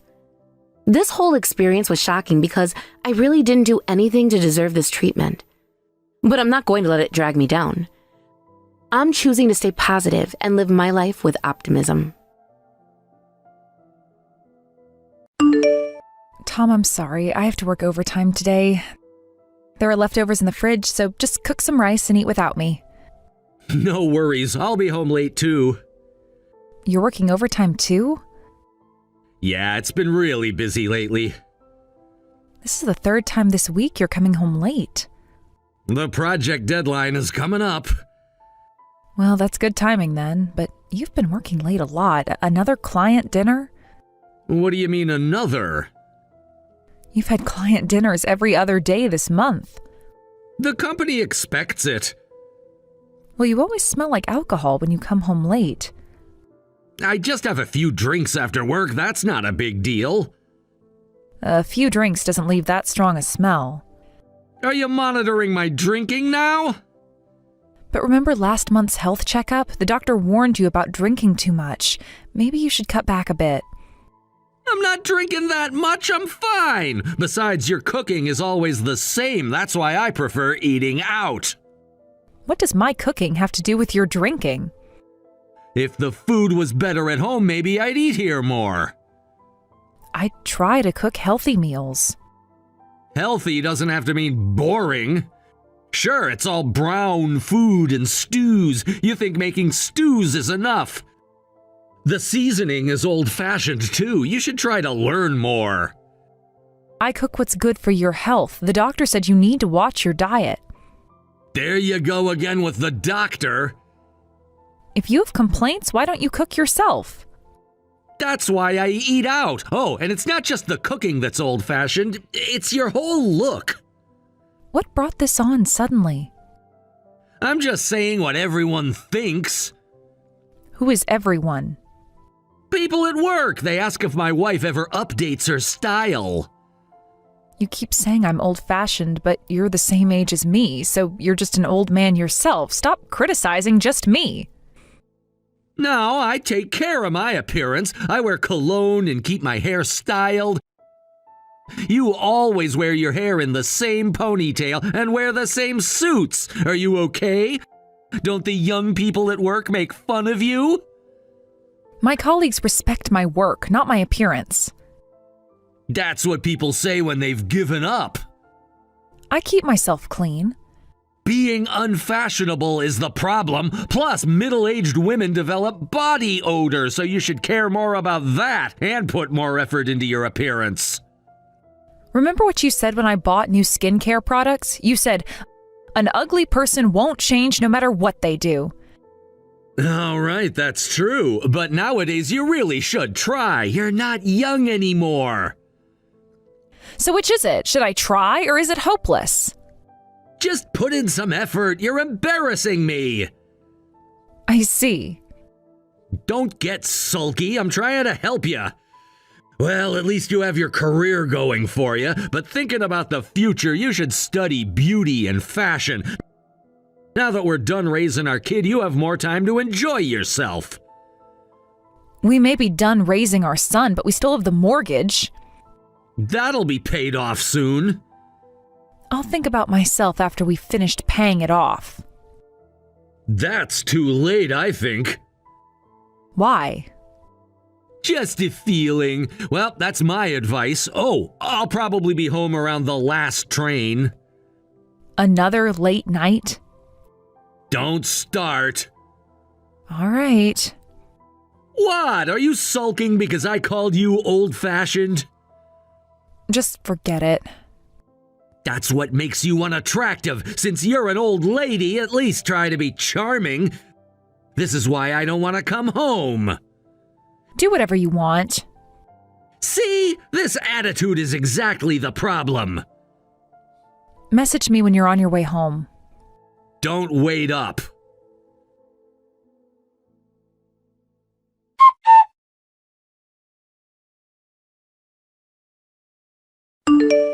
Tom, where are you? Can't you come home right now? Can't. What do you mean you can't? Just busy. It's your day off. You're just out having fun. Still can't come back right now. I need to talk to you about something important. Can it wait? No, it can't. I just got back from the bank. What were you doing at the bank? Fine, let me ask you this. You've been using our savings without permission, haven't you? You caught me. Is that all you have to say? What else is there to say? Are you kidding me? You've withdrawn nearly $20,000 in the past few months. What were you thinking? Things cost money. I'm at that age where I need to maintain a certain image. What image requires $20,000? You wouldn't understand. So you've been splurging on shopping? Don't call it splurging. These are necessary expenses. What's necessary about emptying our account? I didn't empty it. That money was for our retirement. If you keep this up, our savings will disappear quickly. We still have plenty left. We have less than half of what we had 3 months ago. Stop exaggerating. No, we absolutely don't. I've been carefully saving all this time, and I've been paying most of the mortgage with my salary. I've been budgeting carefully, and you're just spending freely? I've been contributing too. Really? Show me your pay stubs then. I don't need to prove anything to you. Since marrying me, you've hopped from job to job. Your salary hasn't increased at all. Who do you think has been supporting you all this time? I worked and supported you when you were pregnant. That was 20 years ago. Still counts. Don't act like that's something special. Besides, I went back to work right after having our son. You barely helped with childcare, and I was the one who handled all the school expenses too. You always bring this up. Because you never acknowledge it. That doesn't matter. Our son turned out fine. Stop bringing up the past. Who do you think made me bring it up? You're always looking for reasons to complain. I'm complaining because you stole our savings. Then just take the same amount from our savings that I took and there won't be any complaints. That's not the point. Then what is the point? The point is that you can't be trusted with our money. Anyway, I'm busy right now. I can't listen to an old woman's nagging. Then we'll talk properly when you get home. Don't say things that make me not want to come home. Look, the mortgage will be paid off next month. We can always earn back what I spent. Don't say it like it's so simple. You worry too much. Someone has to worry about our future. All right, I'll make time to talk properly next month. Why next month? This month is bad timing. It's bad timing because you got caught. I'm really busy this month, but I promise I'll make time to talk next month. I don't understand. What's not to understand? Just wait until next month. You're hiding something. It's just a few weeks until next month. What's the big deal?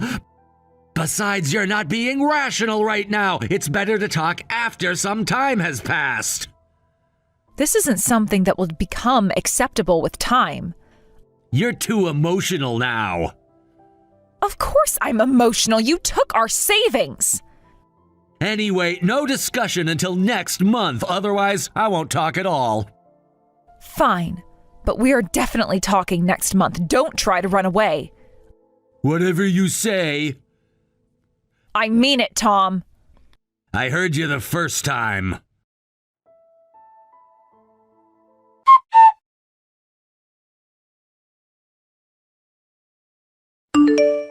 Sarah, are you home yet? Just got in. Look at the table. There's divorce papers here. Oh, you saw them. Thanks for your service, you're no longer needed.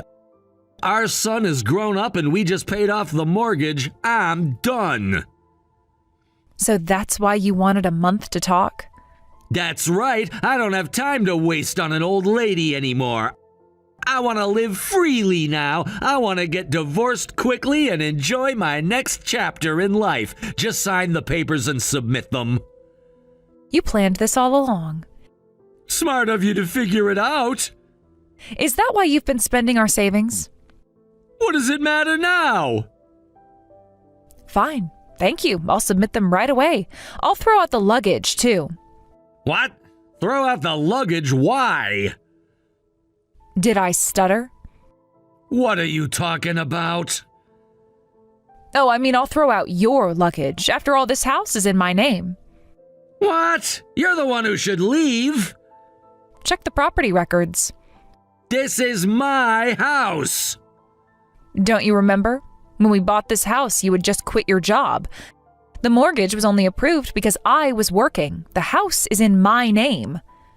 That's impossible. Check the documents. I'm the head of the household. Being registered as head of household doesn't mean you own the property. That's not true. Are you talking about being the registered head of household? That's not the same as property ownership. You are really stupid, aren't you? Wait, then whose house is this? Like I said, it's mine. But I've been living here. I've been paying the mortgage too. Barely. I paid most of it. You can't just kick me out. Actually, I can. Fine. If it's not mine, then we should sell it and split the assets. Oh, so you do know about that. All right, let's go with selling the house then. You're really gonna do this? You started this. You're not even upset that I'm divorcing you.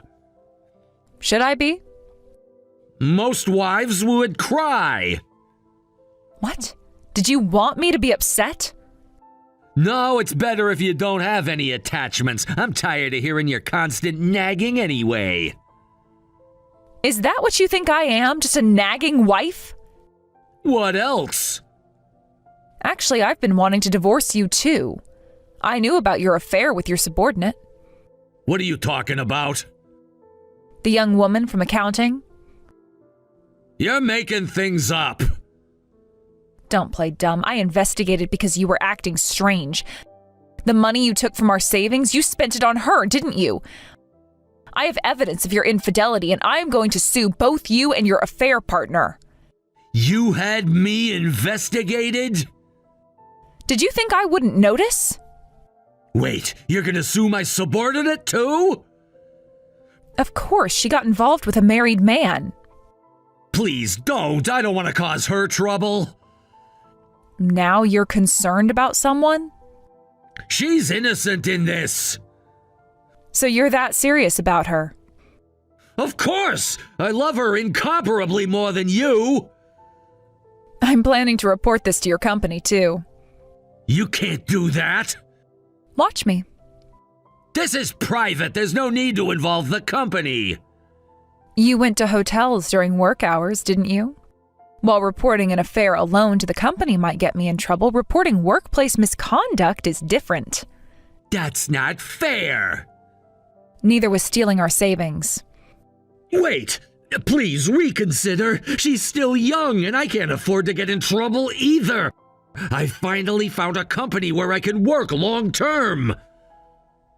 Then you know what you need to do to show sincerity. Sincerity? Money, obviously. Give me the house. You're playing dirty. Says the cheater. Fine, that's fair, but you'll need to sign an agreement. That works better for me too. I don't want you trying to claim the house later. I'll submit the divorce papers right away, and from now on, we'll be complete strangers. You planned this too, didn't ya? No, you just made it easy. Really? You're an unlovable woman until the end! That's why you're being thrown away as an old lady. You should realize you have no value anymore. Get out of my house. I'll be back for my things. Sure, they'll be in bags outside.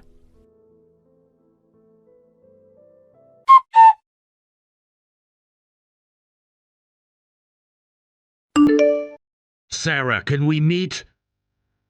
What? All the paperwork is done. We've settled everything financially. There's no need to meet. Just for coffee.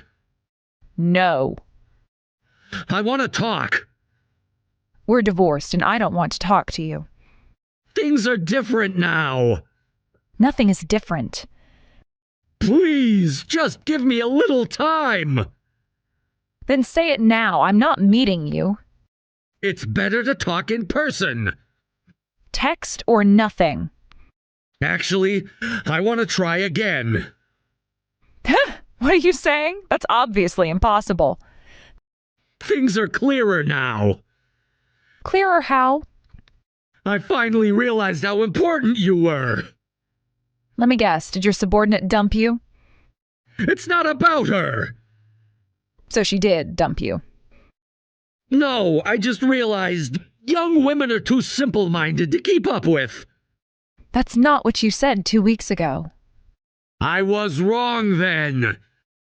You weren't wrong. You were just busy spending our savings on her. I made a mistake. A $20,000 mistake. I knew it was just a matter of time before she dumped you, especially after the divorce. She had a real boyfriend anyway. What? You didn't know? Who? A sales guy at your company, young and handsome, I think. When I hired the private investigator, I had them look into her, too. Turns out you were just a plaything. She was using you for the money you were spending on her, though I'm surprised she went as far as sleeping with you. You're lying. Ask around at work. What are you talking about? I'm telling you why you got dumped. She was never serious about you from the start. You wanted to divorce me to be with her, but think about it. Why would a woman in her 20s want to be with a broke old man? I'm not old. You're older than her father. I take care of my appearance. I can compete with young guys. Is that what she told you? People say I look young. Look in the mirror properly. You're a proper old man. You bragged about wearing cologne, but it reeked. I bet everyone at work hated it. That's not true. It was recommended to me. By who? The saleswoman trying to make commission? That was expensive. The problem was how much you sprayed on you in one sitting. You shouldn't wear it to work anymore. It's considered a form of harassment these days. You're just trying to hurt me. No, I'm telling you the truth. Enough! I'll stop trying impossible things. That's for the best. It would be good if you came back. I told you I won't. We can start fresh. There is nothing left to start with. I was a fool. I got deceived by a young woman and threw away the person who'd supported me all these years. I did something terrible. You understand that much, but you weren't deceived. You chose to have an affair. You were just excited about dating a young woman. Don't act like a victim. I know I messed up. You didn't mess up. You made deliberate choices. Please, give me one more chance. We've supported each other for over 20 years. You've always been by my side, despite how worthless I was. You must have truly loved me. Don't try to use my past feelings against me. But they were real feelings. Don't be ridiculous. I stayed with you because we had a child, and I was planning to get a divorce in our later years anyway. You didn't love me? When was the last time you asked about my feelings? I always cared. I did love you, that's why I married you. But as I kept supporting you, your attitude got worse and worse, and my love wore away. Now there's nothing left. We can rebuild it. There's nothing to rebuild. Sarah, I'm truly sorry. Please forgive me. I'll never hurt you again. You already hurt me enough for a lifetime. I can change. The person who gets hurt never forgets. Besides, I'm really happy now. I don't have to waste time on a useless old man anymore. Maybe you're the one who should realize you have no value. Don't use my words against me. They're true, though, aren't they? Please. Don't contact me again.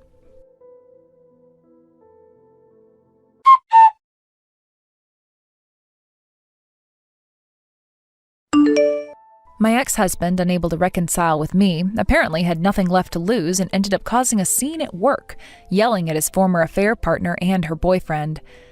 This exposed the affair to the company. The boyfriend was furious and the affair partner ended up leaving him, according to mutual acquaintances. It started with Tom confronting them in the break room. He demanded to know if they had been together all along.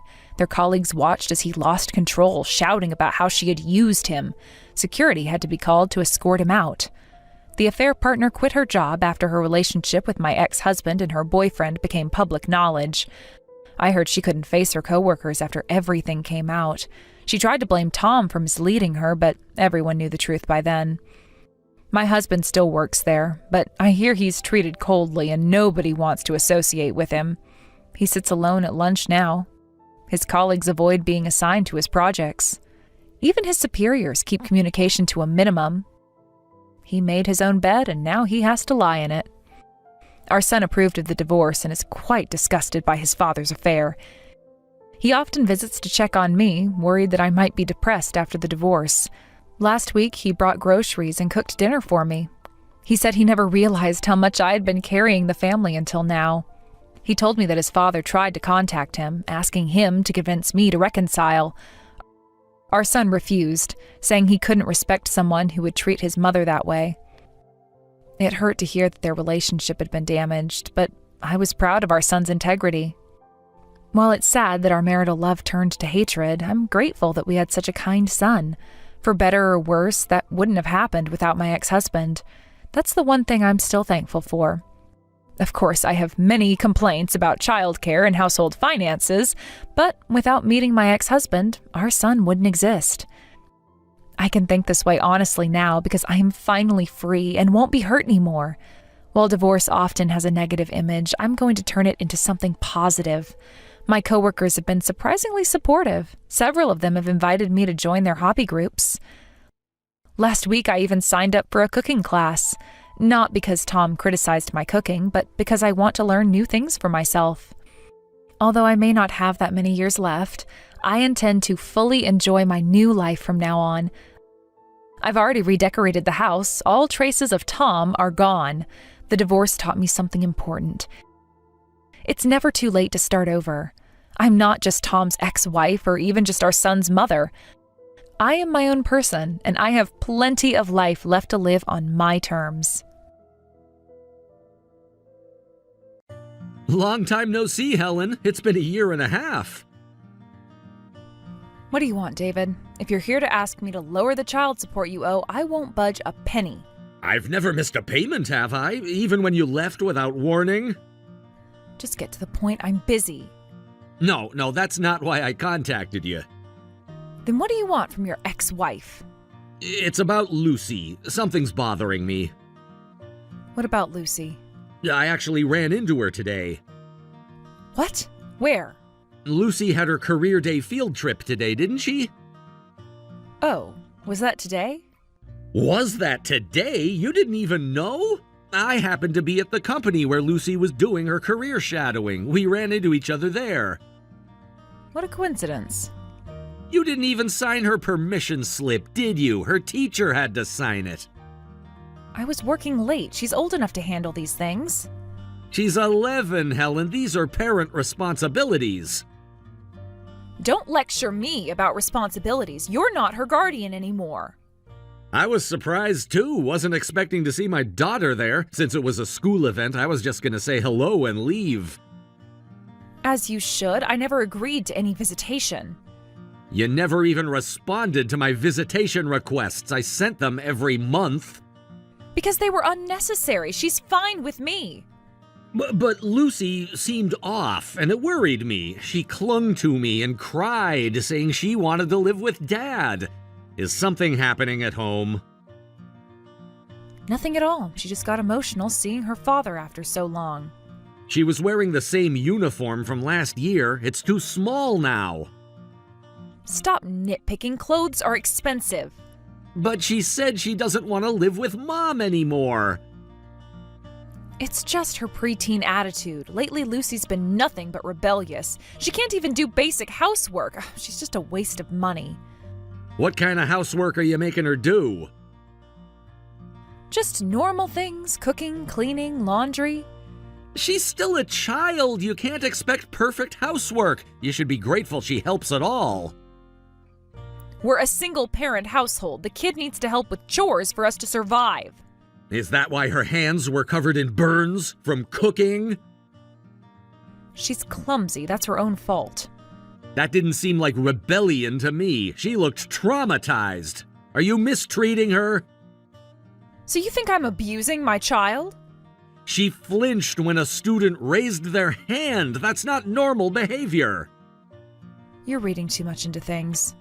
It's not normal for a 5th grader to break down like that, especially the moment she sees me. I am fulfilling my duties as a mother. You have no right to criticize when you're not even involved in parenting. Not involved. I've sent birthday gifts every year. You return them unopened. She doesn't need your gifts. She has everything she needs. I want to be involved, but I can't, can I? A year and a half ago, you suddenly took our daughter and left. Well, you were the kind of husband whose wife would leave him. You never even explained why, just left a note and disappeared with Lucy. I don't owe you explanations. I send you child support every month. Are you actually using it for Lucy? I'm starting to worry. Are you suggesting I divorced you for the child support? Lucy's shoes are falling apart. Where's the money going, Helen? How I manage our finances is none of your business. That's not what I meant, but Lucy didn't look happy at all. As her father, of course I'm concerned. Let me see her more often. So you can brainwash her? Brainwash? What are you talking about? You want to convince her that Dad is better than Mom, don't you? I would never do that. You always tried to be the fun parent, even when we were married. This isn't about us. It's about Lucy's well-being.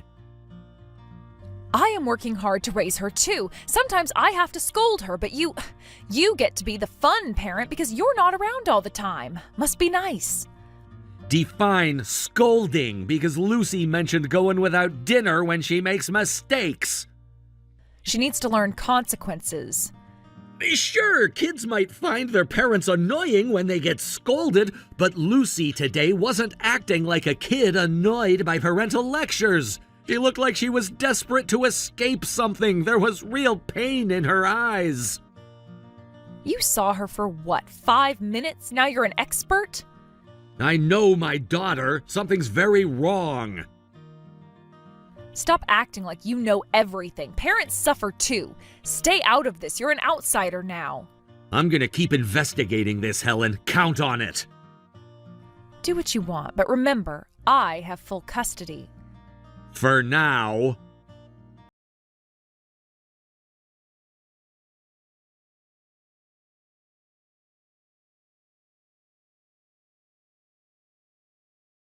David, you said you wanted to be involved in parenting, right? Yes, I did. You still feel that way? Of course, I've been trying to contact you about Lucy for months. You've been quite persistent. Because I'm worried about our daughter. Well, today's your lucky day. What do you mean? Perfect timing then. I am getting remarried, so you can have Lucy back. She's your problem now. Have her back? This is what you wanted, right? Now you can live with your daughter. I don't need her anymore, so I'm giving her to you. Just like that, after fighting so hard for full custody? Times change. People change. And the child support payments? Won't need those anymore. I'll have a husband to support me. Think whatever you want. I'm being generous here. I see. So Lucy's served her purpose. You only took her for the child support. You're finished, aren't you? Next month, we're having a small ceremony. When's the wedding? And your fiancé is okay with this arrangement? Of course, we discussed everything. Everything? What are you implying? I'm not finished. Your fiancé just brought Lucy here. What? As you said, Lucy will be living with me from today. He's there? No, that's impossible. Want me to put him on the phone? Stop lying. It's true. That's impossible. Why are you so sure? He can't be there with Lucy. Is that because you never told your fiancé about having a daughter? How did you... Did he really come there? That's what I've been telling you. How does he know? What's going on? Your fiancé went to your apartment today on an errand. What? I didn't know about this. He was just dropping off something you forgot, so he didn't make an appointment. He was about to leave it on the doorknob when Lucy came out. He was quite shocked to see a child there. She was supposed to be at cram school today. The cram school you haven't paid for in 3 months? That girl, why did she have to come out right then? And he could have at least told me he was coming. He was surprised to find out about Lucy, but he was even more shocked by her condition. What do you mean? Don't play dumb. You hadn't fed her for 5 days, had you? She'd been surviving on school lunches alone. Her clothes were filthy and worn out. She clearly hadn't bathed in days. She must have gotten her clothes dirty playing somewhere. I don't know anything about this. The neighbors told him everything. What neighbors? The ones who hear Lucy crying every night. The ones who see her doing laundry at midnight. Well, they should mind their own business.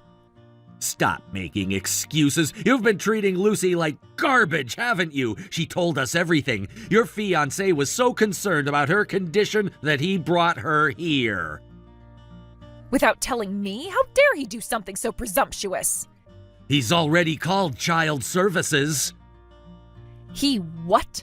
Because Lucy was crying, begging to go back to Dad's house. He's a good man. Too good for you, but I'm glad. At least he found out what kind of person you really are before the marriage.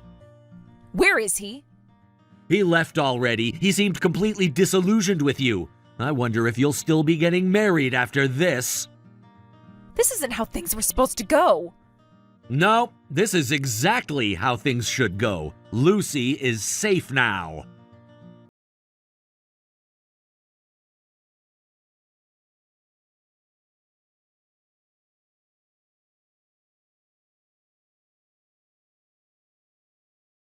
What now? He's not answering any of my calls. Give me his new number. Of course he's not. He blocked you for a reason. This is all Lucy's fault. How is she going to take responsibility? Hold on, what are you talking about? Explain properly. He broke off our engagement. Of course he did. That was predictable. He didn't even let me explain. Explain what? How you hid your child or how you starved her? What did you say? Who would want to marry someone who mistreats their child? No one wants someone as twisted as you. You don't understand. I had plans. plans to deceive him forever? I am not twisted. Don't mock me. Your fiancé made the right choice. If he married you, he'd eventually get caught up in trouble. I hope he finds someone with better character to marry. He was going to take care of everything. Take care of what? The apartment, the loans, everything. So you were just using him. Stop acting like you know everything. He was completely in love with me. Breaking up right before marriage is too cruel. Love based on lies isn't love at all. He didn't need to know about Lucy yet. When were you planning to tell him? After the wedding? I would have eased him into it. You're the only one who doesn't understand why he left. There's something wrong with anyone who can hurt a child so easily. Either that or your humanity is broken. I did what I had to do to survive. By hurting our daughter? I hid Lucy's existence because I thought no man would want to marry me if they knew. The food punishment was discipline. That's what it takes to handle a rebellious preteen. What rebellion? Lucy is terrified of you. She couldn't possibly be rebellious. She cries too loudly when I punish her. Do you hear yourself? The neighbors complain about the noise. That's what you're worried about? You don't know what it's like day to day. She doesn't listen. She breaks things. She's such a handful. What things has she broken? Last week, she dropped a plate while washing dishes. And you punished her for that? Actions have consequences. Even if she was rebellious, starving her for 5 days is extreme. That's just common sense. She had school lunch, so it was fine. Discipline is important. You don't understand how hard parenting is. That's why you can say such naive things. The school nurse reported her weight loss. It's not weight. She's just growing and losing her baby fat. I doubt many people would agree with your logic. Keep making these crazy arguments. Either way, your fiancé has left you. Do you know how hard I worked to get him? And now he's breaking off the engagement? Don't be ridiculous. Not my problem. So you met him at a mixer? Must have really put on an act to win his heart. I did work hard. I researched everything he liked, changed my hair, clothes, makeup. I even learned to cook. You really did put in effort. Why did you want him so badly? For the money, obviously. He's an elite worker from a wealthy family. His looks aren't great, but that's secondary. Even researched his family background, did you? His parents own 3 properties. Your greed is almost refreshing at this point. I had everything planned perfectly. Except for Lucy being discovered. This wasn't how things were supposed to go. I should have just given Lucy to you earlier. That's what happens when you get blinded by child support money. A fitting end for you. You don't understand. This marriage was my chance. Chance for what? To start over, to be someone else. Someone without a daughter? Shut up. I'll convince him somehow. I have to marry him, no matter what. Why are you so obsessed? I'm starting to feel sorry for him. My entire life depends on whether I can marry him. Lucy's life depended on you being a decent mother. How did that work out? You're enjoying this, aren't you? No, I'm disgusted. Our daughter could have died. Don't be dramatic. The hospital report wasn't dramatic. It was factual. Hospital? Where do you think Lucy is right now? You took her to the hospital? The doctors are documenting everything. You're really trying to ruin me. You did that yourself.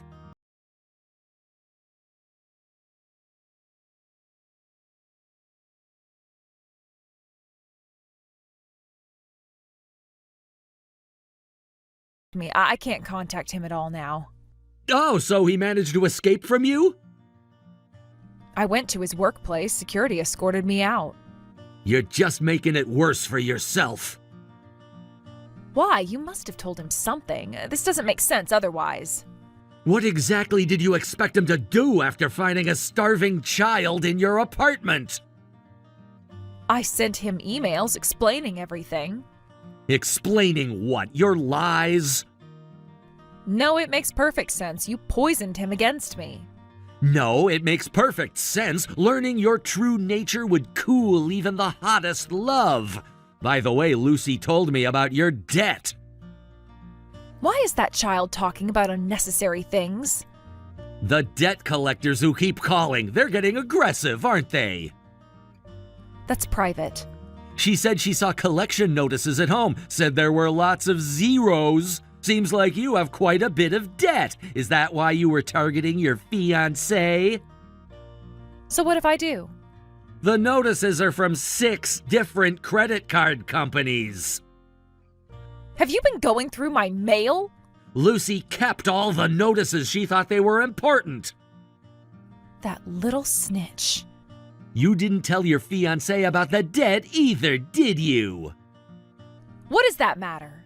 Hiding a child and massive debt? That's a lot of secrets, don't you think? The debt isn't even that much. The papers Lucy gave me say that it's over $200,000. She can't even read numbers that big. Why did she show them to you? I don't know, but when were you planning on letting your fiancé know? I couldn't find the right thing. I was planning to tell him eventually. When exactly is eventually? Eventually means eventually. After you got access to his family money? You don't understand anything. What's that supposed to mean? You were never going to tell him. Since he was being deceived so badly, I told him about your debt last night. What? When? Last night. While I was sending him emails? Yes, right about then. So that's why he blocked me. It was your fault. Maybe so. Looks like he's really done with you. His family has connections. They could have helped me. Helped you commit fraud? What have you done? It was for the best. This is clearly malicious. To you, maybe. I told him as friendly advice. He definitely needed to get away from you. You've ruined everything. No, you did that yourself. This is the worst. Outsiders shouldn't interfere. He helped save our daughter. None of us are outsiders in this situation anymore. Anyway, it's over between you two. Stop obsessing over him. I feel bad for the guy. The collectors are coming tomorrow. That sounds like a problem you've got to deal with on your own. How am I supposed to pay back my loans? Figure it out yourself. It's your debt. Wait, give Lucy back. What? The marriage is off, so give Lucy back. Oh, so you can get child support again? Not happening. I've already started the process to take away your parental rights. Take them away? The hospital records alone are enough. They can't do that. I found a good lawyer. We're gonna strip your parental rights and get a restraining order to keep you away from Lucy. Don't say things like that. The lawyer says it's an easy case. She's my daughter, too. You're the one who's been doing whatever you want. If you don't like it, hire a good lawyer and fight back. I can't afford a lawyer. I figured as much. Well, you're not rich either. How can you afford a lawyer? Oh, right. You wouldn't know since we haven't spoken in a year and a half. I got promoted. My salary increased significantly. What? No way. Remember that project I was working on when you left? The one you were always staying late for? It succeeded. Got me fast-tracked to management. Now I can give Lucy a comfortable life. She can eat whatever she wants, and I can even take her on international trips. I can give her the life she really deserves. Your salary changed that much? The promotion came with stock options, too. You never mentioned this before. You never asked. You were too busy planning your scam marriage. I would have stayed if I'd known. Good thing we divorced. You would have wasted all the money. Thanks for leaving. Why is my timing always so bad? You've been abandoned by your fiancé, your ex-husband, and even heaven itself. Have fun dealing with your debt. I won't be able to survive like this. I thought you said not eating for a while was fine. Didn't you say taking baths every 3 days was enough to save on utilities? That was different. Was it? Now you can practice what you preach. I don't want to live like that.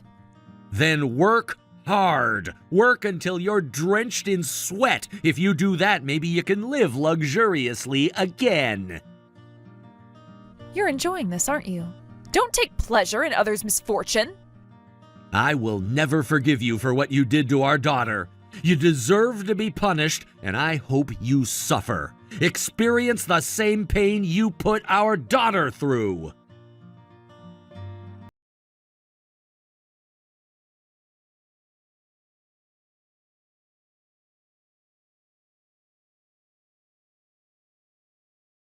Couldn't let go of her ex-fiancé and kept stalking him.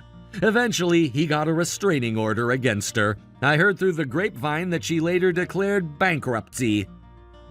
Since Lucy came to live with me, I've spared no expense for her happiness. I take her on trips whenever I have time off. I wanted to overwrite her painful memories with happy ones. Thanks to that, Lucy smiles a lot more now. While we don't keep in touch with her mother's ex-fiancé, I did send him a thank you gift once. Surprisingly, he sent something back. It was a box of children's treats. Maybe he had a soft spot for kids all along. It made me even more angry that Helen tried to use such a good person. I don't know where she is or what she's doing now, but I don't care. Instead, I focus on giving my daughter the happy life she deserves.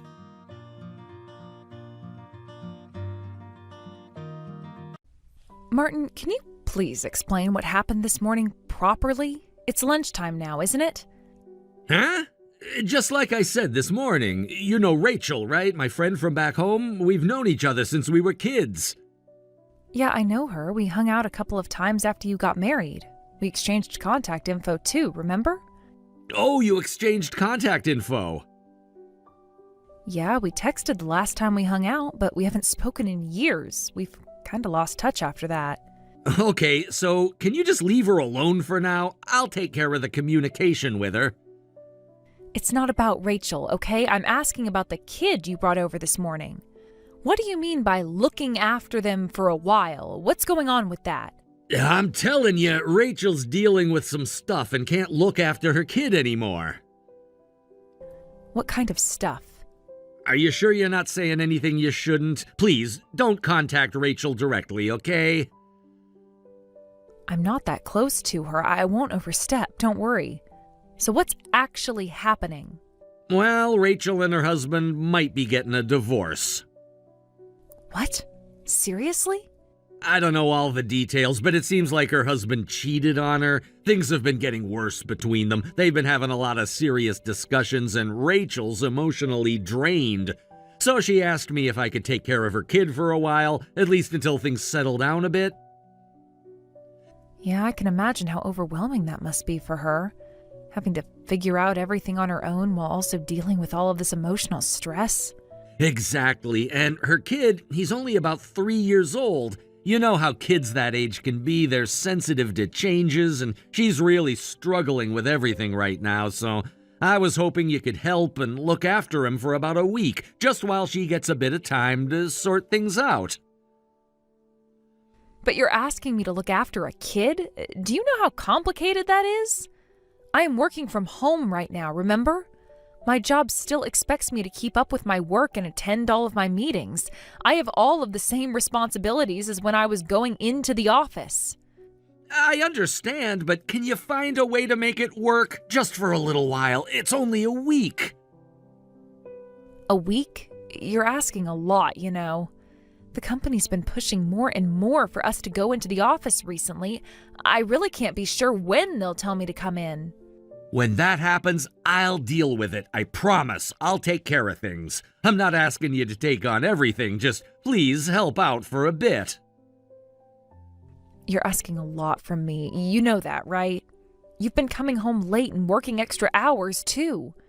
I know it's a lot, but I'm the one who brought the kid here, so I'm doing my part. I'll take care of him as best as I can. But you're saying that you'll be home earlier now, starting today? Today? Well, that's a bit tricky. I don't think I'll be able to leave the office exactly at the usual time. So in the end, it's all falling on me, isn't it? I get that you're being kind, but there's a clear difference between what you can do and what you can't do, and I think you need to recognize that. I know, I'm sorry, okay? But can you please help? Rachel and her son Zach are in a really tough spot right now. I know they're in a tough spot. That's why I'm upset. You shouldn't have agreed to take him in if you knew it wasn't going to work for us. I feel bad for Zach too, but I'm still going to have to work while looking after him. Look, I believe you can handle it. You're stronger than you think. I'll do my best to get home early, and if there's anything you need, just call me. I'll be there to help out. Ugh, fine, I'll do it, but only for a week, okay? That's all I can handle. I won't be able to keep this up for any longer. I understand. Thank you. Just 1 week is enough. I really appreciate you helping out with Zach. It's not easy, but I promise we'll make it work. So, to make sure I'm clear, this is just for 1 week, right? Because I'm not committing to anything beyond that. Yes, just 1 week. After that, I'll take over and you won't have to worry about it anymore. I'm not doing this for any longer than a week. I am warning you now, so don't ask me again. Of course, I won't. Thank you so much for agreeing to help, though. I know this isn't easy for you, but it really means a lot to me and to Rachel as well. I'm only doing this because you're asking, but please don't put me in a position like this again. I won't. I promise. Once this week is over, everything will go back to normal. Okay, well, we'll see how things go. Just remember, 1 week only. Got it. Thank you again, really. I'll make sure to do my part and handle things on my end. I know it's a lot to ask, but I'm grateful.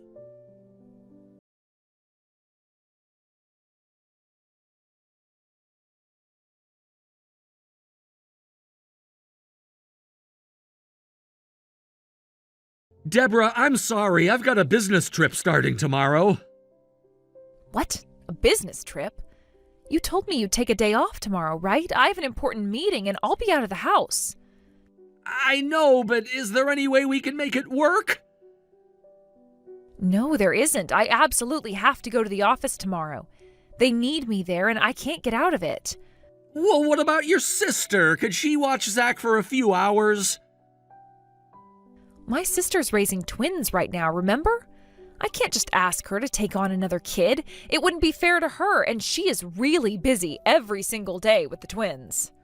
And honestly, what about your mom? Isn't she around to help out? If I ask my mom, I'd have to tell her about Rachel's situation too, wouldn't I? My mom's a bit of a gossip, and once she knows something, everyone else is gonna hear about it. I really don't want her to know about Rachel's divorce yet. Rachel hasn't even told many people, and it's a really touchy subject for her. I can't just go telling my mom all the details. She'll want to share it with everyone, and that's not something Rachel's ready for. Okay, I get it. I'll try asking my sister then. Thank you. Zach really took to you quickly, and I'm sure your sister won't have too much trouble with him. After spending a few days with him, you've seen how well-behaved he is, right? Yeah, he's sweet and cute, but he's still just 3 years old, and you know how curious they are at that age. It's impossible to take your eyes off him for even a second. He's into everything, and it's actually a little overwhelming. I know it's tough, but your sister's got experience with kids, so I'm sure she'll handle it just fine.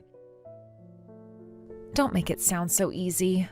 You've been saying that, but I'm the one who's been taking care of Zach this whole time. And you haven't been coming home early.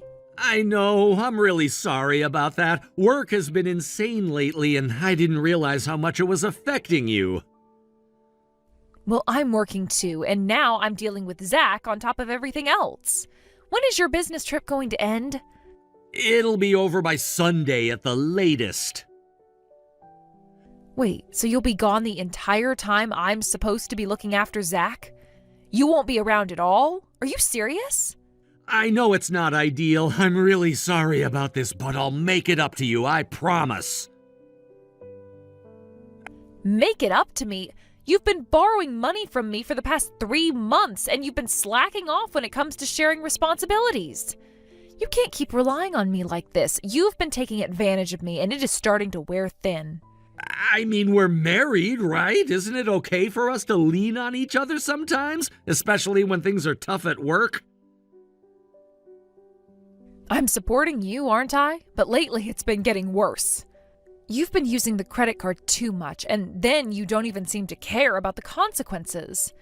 You just expect me to pick up the slack. You're not taking responsibility for your actions, and I'm the one who ends up paying for it. You know how stressful work's been for me, right? It's been non-stop, and I've been feeling pressure from every direction. And now I'm getting these comments from you too? I feel like I'm being blamed for everything. You don't have to say it like that. I'm doing everything too. Work, housework, and now Zach as well. You don't even seem to realize how much extra I'm doing, and you just keep pushing your responsibilities onto me. You're right, but I've been really overwhelmed with work lately, and I'm not handling it well. I should have communicated better with you about how much I can handle. Well, we both have our responsibilities, don't we? You can't just keep passing everything on to me and then expect me to be fine with it. That's not fair, and honestly, you need to step up and take more responsibility. You're right. I'm not doing enough, and I'm sorry for that. I shouldn't be putting everything on you. But I also want you to understand that I've been under a lot of pressure with work. I didn't mean to make things harder for you.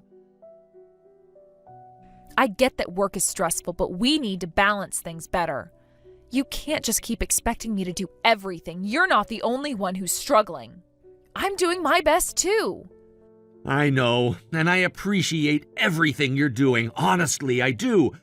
I'm just trying to figure out how to handle everything at once, and sometimes I'm failing at it.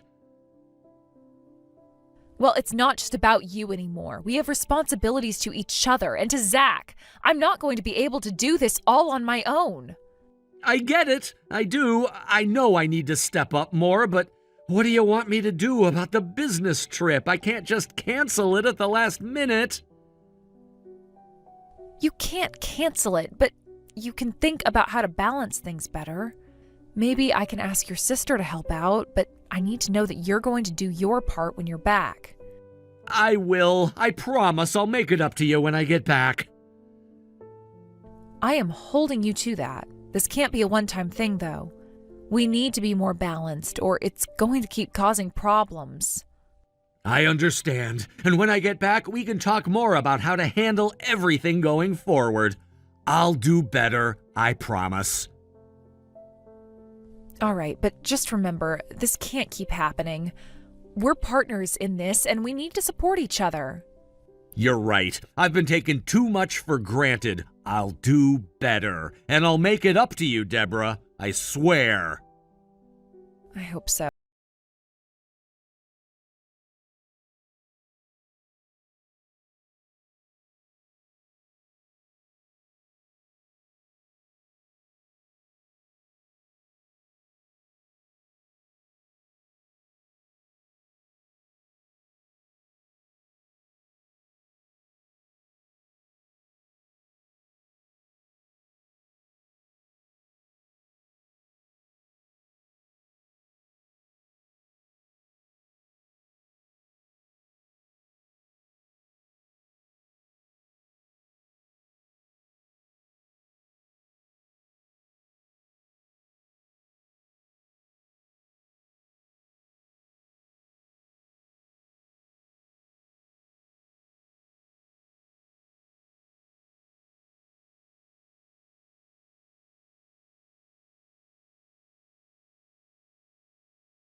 I've heard enough. You asked me to take care of our child so you could go on a trip with your affair partner, didn't you? Yes, but it's over now. The affair is finished. That trip was the last one. I couldn't keep dragging things on any longer, so I took her there to end it. I don't care about that.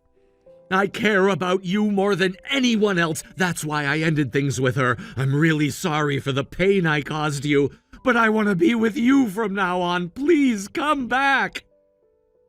So the reason you've been spending money recklessly these past few months was because you were buying things for your affair partner, right? She threatened to tell you about the affair, and I had no choice but to buy things for her. It wasn't that I wanted to spoil her. I was doing it to protect you. I didn't want to hurt you. You're the one who's hurt me the most. If you hadn't had the affair, none of this would have happened. And asking me to take care of the child, are you out of your mind? Both you and your affair partner are completely out of line. She was a new mom, and there was no one else she could ask. I don't care. The fact is, you got involved with her, and that's what's wrong. I'm sorry. At first, I just thought of her as a friend, but somehow it turned into this. A friend? You met her on a dating app, didn't you? You were planning this from the start.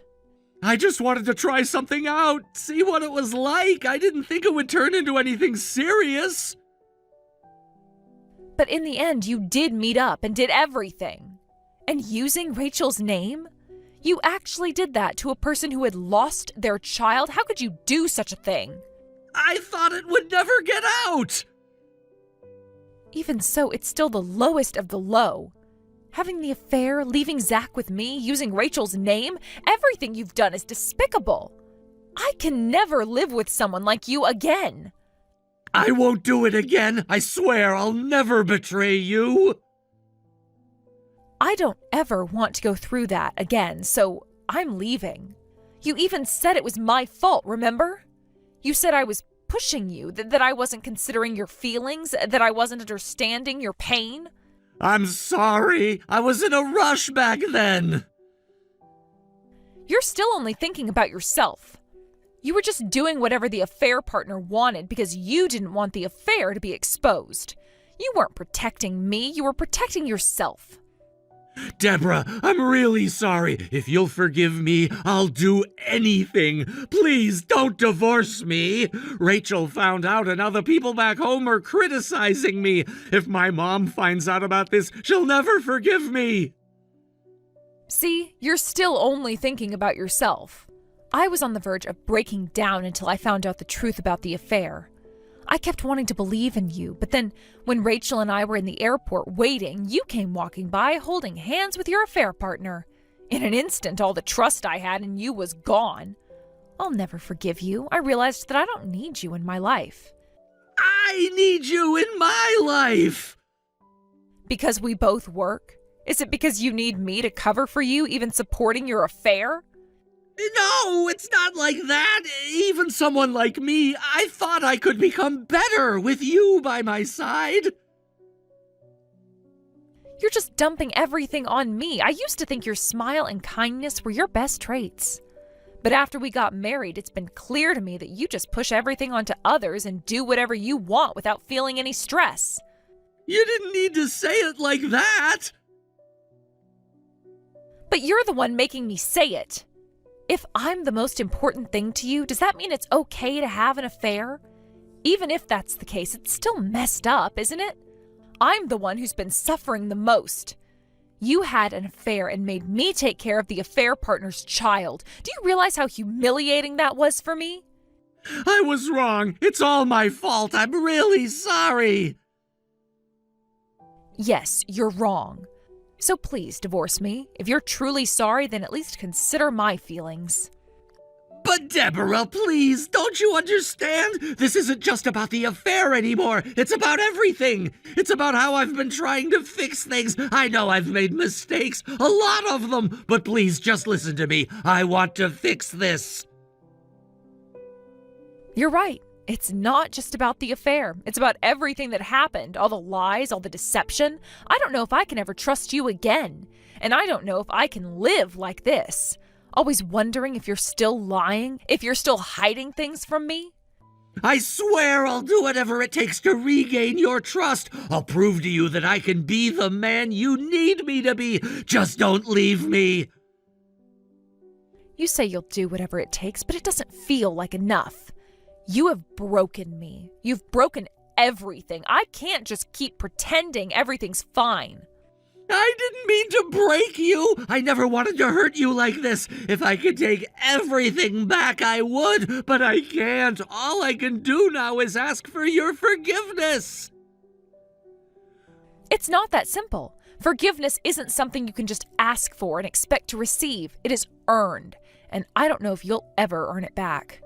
I don't know if I can ever trust you the way I did before. I understand, I really do, but please, I don't want to lose you. Maybe you don't want to lose me, but you've already lost me. At least the person I was. I don't know who I am anymore, and I don't know who you are either. I never meant to hurt you like this. I just got caught up in everything. The affair, the lies, all of it. It wasn't supposed to be like this. It doesn't matter how it was supposed to be. What matters is that it's like this now. And you have to face that. I have to face it too. Deborah, please, if you give me one more chance, I swear I'll make it right. I don't know if I can ever give you that chance. I don't know if I can ever go back to what we had before. I don't know if I can trust you again. I'll prove it to you. I'll do anything. I'll be the man you always wanted me to be. Just give me a chance. I don't know if I can. I am so hurt, Martin, and I don't know if I can ever heal from this. I don't know if I can ever.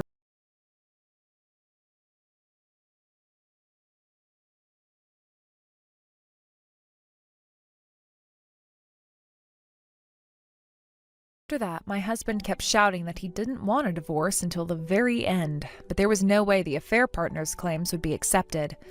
I immediately hired a lawyer and made sure to claim proper alimony from both my ex-husband and his affair partner. It wasn't just about the money, though. It was about making them both face the consequences of their actions and holding them accountable for the pain they caused me. The divorce was finalized, and my ex-husband agreed that Zach would live with him. I didn't have much to say in the matter, but I figured that it was probably for the best. Zach had become a pawn in this whole affair, and I felt he deserved a stable environment away from the chaos that my ex-husband had created. It was hard to accept, but I had to let go. During the negotiations, the affair partner claimed they couldn't pay alimony. Of course, I didn't believe that. To make sure they couldn't get away with it, I demanded they provide their ID and contacted their family to verify their financial situation. I wasn't going to let them off easy. They needed to understand that their actions had consequences, and I wasn't backing down. I found out that the affair partner had been involved in previous affairs, and that's what led them to take on the new mom role. The situation was even worse than I thought. I later learned that the affair partner's parents contacted my ex-husband to explain the situation, and Zach's father was furious. After hearing the truth, he decided to take custody of Zach. It was a tense conversation, but at least Zach was going to live with his father now.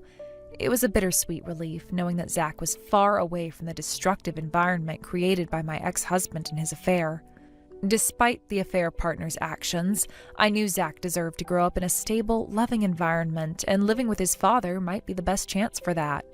I heard that Zach was actually quite happy to live with his father, which gave me some peace. At least he wasn't completely left in the dark. He had his father's attention, and that was a relief, considering everything that had happened. As for my ex-husband, I've heard that he's been cut off from his family and friends. The people who used to be close to him have distanced themselves, and rightfully so. He ruined everything: his marriage, his relationships, and his own reputation. It's sad, but also well-deserved. He had it all before, but his selfishness and disregard for others had caused everything to crumble. His actions had consequences, and now he was forced to deal with them. I also heard that he's been shunned by people from his hometown. They no longer want anything to do with him. The way he treated me and the way he handled everything left him with nothing. He burned every bridge he had, and now he had to face the reality of being alone. I can't say I felt sorry for him. He brought this upon himself. A neighbor who worked at the same company as my ex-husband told me that the news of our divorce and his affair spread throughout the office. As expected, no one wanted to associate with him anymore. The facade he had built around himself came crumbling down once the truth came out. He was left without any support. It was almost poetic justice. He had built his life on lies, and now those lies had caught up with him. Now, with no one left to rely on, my ex-husband probably realized just how much he had been taking others for granted. He had lived his life in a way that was selfish, and now he had no one to support him. I couldn't help but feel a little bit of satisfaction in knowing that he had learned his lesson the hard way. He had pushed everyone away, and now he was left alone to reflect on the choices he made. As for me, I had moved on. I found a new place to live and started a new life. It wasn't easy at first, adjusting to everything, but I knew it was the right decision. I wasn't going to let him continue to control my life. I had my own future to focus on now. My work situation had changed too. I had moved from working from home to going back to the office. At first, I thought I would miss the quiet of being home all the time, but honestly, I found that being busy helped me keep my mind off everything that had happened. I didn't have the time to dwell on the past anymore. I was no longer tied to the pain of my past marriage. I was free to focus on myself, and that felt incredibly empowering. I didn't need anyone else to validate me. I was in control now, and I was ready to move forward with my life. The past was behind me, and I wasn't going to let it define my future. Then, about 6 months after the divorce, I found out that Rachel was pregnant. She had been such an incredible friend during everything I had gone through. When I was at my lowest, she was the one who helped me get through it. She gave me strength when I had none left. I was beyond happy for her when I heard the news. She deserves all the happiness in the world, and now she was about to start a new chapter in her life. Not long ago, Rachel and I went to church together to pray for a safe pregnancy and delivery. It was a small but meaningful gesture. I wanted to support her just as she had supported me. I felt so grateful for her friendship, and I knew that no matter what, we would always be there for each other. Of course, Rachel wasn't the only one who had been there for me during all of this. My family and friends had offered me unwavering support. They had been my rock, lifting me up when I thought I couldn't go on. Their encouragement helped me regain my strength and my sense of self. I owed them so much, and I wanted to give back. Now I had the opportunity to be there for others, just as they had been there for me. I realized that life has a way of balancing things out. I had gone through so much heartache, but now I was starting to see the fruits of my labor. I had a new purpose, a new sense of direction, and I was determined to make the most of it. I wanted to be a source of support for others, just as my friends and family had been for me. It was time for me to give back and pay it forward. Thank you for watching and listening. We hope you enjoyed the video. Don't forget to like this video and subscribe. Also, feel free to leave a comment about what you thought of the story. We look forward to seeing you at the next story. Blake, do you have a moment? I need to ask you for a favor regarding Max. It's rare for you to contact me first. Did something happen? Well, it's not that rare when we're divorced, is it? It's expected, really. After all, we're not together anymore, so I can contact you directly if I need to. I'm not sure what you mean by rare, but I guess you're right in some sense. But anyway, that's not what this is about. It's about Max, actually. Something's come up with him, and I need your help. I suppose you're right about that. So what's going on with Max? Is something wrong? Is he okay? I hope everything's fine with him. If something's going on with Max, you know I want to help out in any way I can, even if we're not together anymore. After all, he's my son too, and I care about him. Actually, my mom's been feeling unwell. I'm planning to take care of her, but with Max around, things are a bit difficult. I was hoping you could watch him for a few days. Would that be all right? I know it's a bit of a big ask, and I totally get it if you're not up for it, but I don't have anyone else to turn to right now. She's my priority, but I don't want Max to feel neglected or like he's in the way while I'm trying to help my mom out. I just thought I'd ask you if you could keep him for a few days until things settle down a little. It's really just a temporary situation, nothing permanent. I promise. Could you help me out with this? Oh, I don't mind. Honestly, I'd be happy to spend time with Max if that's the case. It's been a while since I've had him around, so I'm definitely not against it. But are you sure you want to leave him with me? I mean, I understand you don't have many other options right now, but Do you feel really comfortable with this? I don't want to step on any toes or make things complicated for you. I know things haven't exactly been smooth between us since the divorce, but if it means helping you out and spending time with Max, then I'm on board. Just want to make sure you're okay with it too. I'd rather not, to be honest. But I don't have anyone else to turn to, and I really don't have a choice this time. I wish things were different and I could find someone else to help me, but the truth is, I'm stuck. It's just a few days, though. It's not forever. I'm just really overwhelmed right now with everything, and I'm trying to do what's best for Max and my mom. I don't expect it to be easy for you either. I know things have been difficult, but I wouldn't ask if it weren't urgent. I just need a little help, Blake. There's no one else? Come on, didn't you have a boyfriend? Couldn't you ask him to take care of Max? I thought you were in a relationship now. Why not ask him to step in for a little while? I mean, I'm willing to help, but I'd think that if you had someone else around, it might be easier for you to rely on them. I just figured that would be an option. I don't want to make things harder for you, but I also want to make sure you're getting all the support you can right now. He's away on a business trip right now. Besides, when we divorced, I moved out. I don't have any close friends nearby anymore. And what's with you asking me that? Are you really reluctant to take care of your own son? I thought you'd be happy to spend time with him, Blake. You've always said you care about him, and now's your chance to show it. If you're still hesitating, I don't know what else to say. I know things are complicated, but right now I really don't have any other options. I am asking you for help, and that's all. I told you already I'd be happy to look after Max. We've been postponing visits for a while now, and the opportunity to spend time with him, no matter the reason, is something I'm grateful for. I'm not turning you down, and I'm not reluctant. But it's been a while since we've been living apart, and I guess I just want to make sure I'm ready. I want to make sure that I'm doing this right. If it's only for a few days, I'm fine with it. I just want to make sure I'm taking the right approach and that Max is comfortable. I don't want to make things harder on him, and I don't want him to feel like he's in a strange situation. Then there's no problem, is there? What's the hesitation? You've been fine with him before, right? Why not now? What's stopping you from just agreeing? I don't see the issue, honestly. If anything, I thought you'd be more eager to spend time with Max. It's not like you're being asked to raise him for the next few months. It's just a few days to help me out while I take care of things. So why the delay? You're planning to remarry your current boyfriend, right? You told me you didn't want me to be around while you're transitioning into that relationship. That's why I've been holding back. Given the circumstances, if you could rely on someone else, that would be better, don't you think? I've been trying to respect your space, but I've also been a little hurt by how things ended between us. I'm not saying that's why I'm hesitating, but it's definitely in the back of my mind. I just want to make sure that this doesn't cause any more problems than we already have. If there was anyone else, I wouldn't be asking you. Trust me, this is a last resort. Please understand that much. I'm just trying to get through this and do what's best for Max. I never wanted things to be this way, but I don't have any other options. I am hoping you understand. I know it's not easy, but I promise it's only temporary.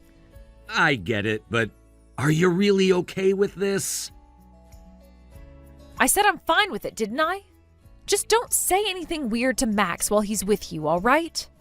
If you do, I won't let you get away with it. I know things are tough right now, but I don't want Max getting caught up in anything uncomfortable. He's already been through a lot with all the changes in our lives.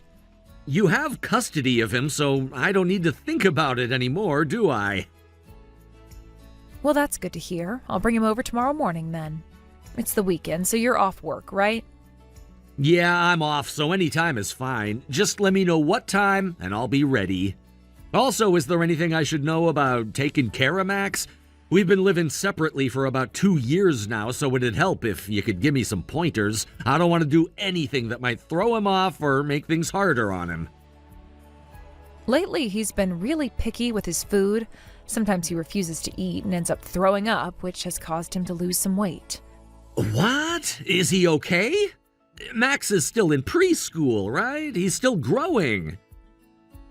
His health is fine, don't worry about that. All I need from you is to look after him for a few days. That's it. Thanks in advance. Got it. I'll do my best to take care of him. Thanks for trusting me with this. I'll see you tomorrow then.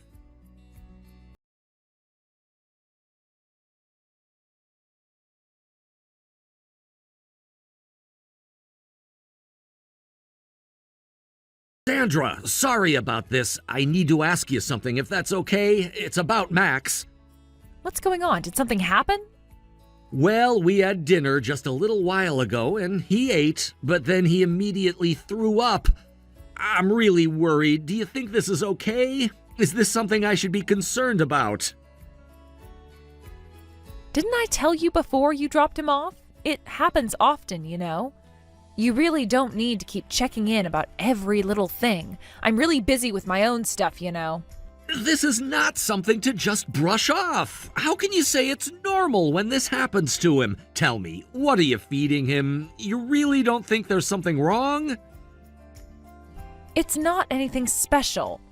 When he's hungry, he eats whatever's around. It's not a big deal. Sometimes he eats on his own if he feels like it. Eats on his own?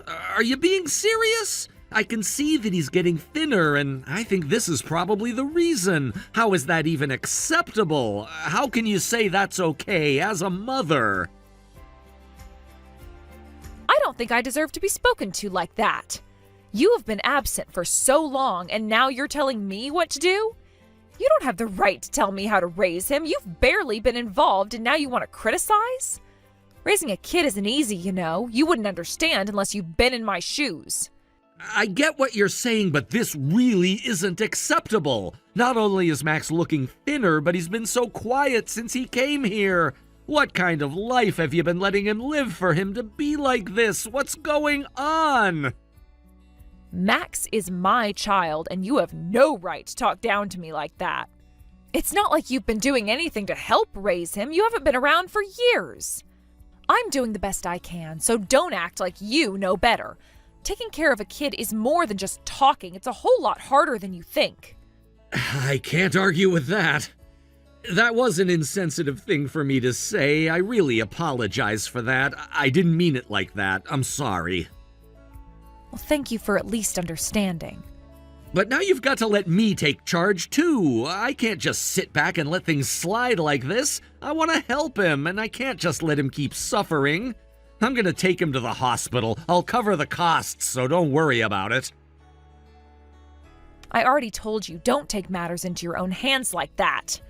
Who said you should take him to the hospital? Why are you trying to do everything yourself? I'll handle the cost, and if it's going to help, then I'm doing it. Is there a problem with that? Do you have a problem with me trying to help? Well, that just makes things more complicated. I'm already dealing with my mom's health, and it's overwhelming as it is. Please, I really don't need more things to handle right now. I will take him to the hospital once I've sorted everything out here. That should be enough, right? Is that okay? I see. If you're that insistent, I guess I'll leave the hospital stuff to you, but don't expect me to keep getting involved. I'll back off. Just take care of him, all right? I'm done for now. Let me handle the rest on my side. Goodbye.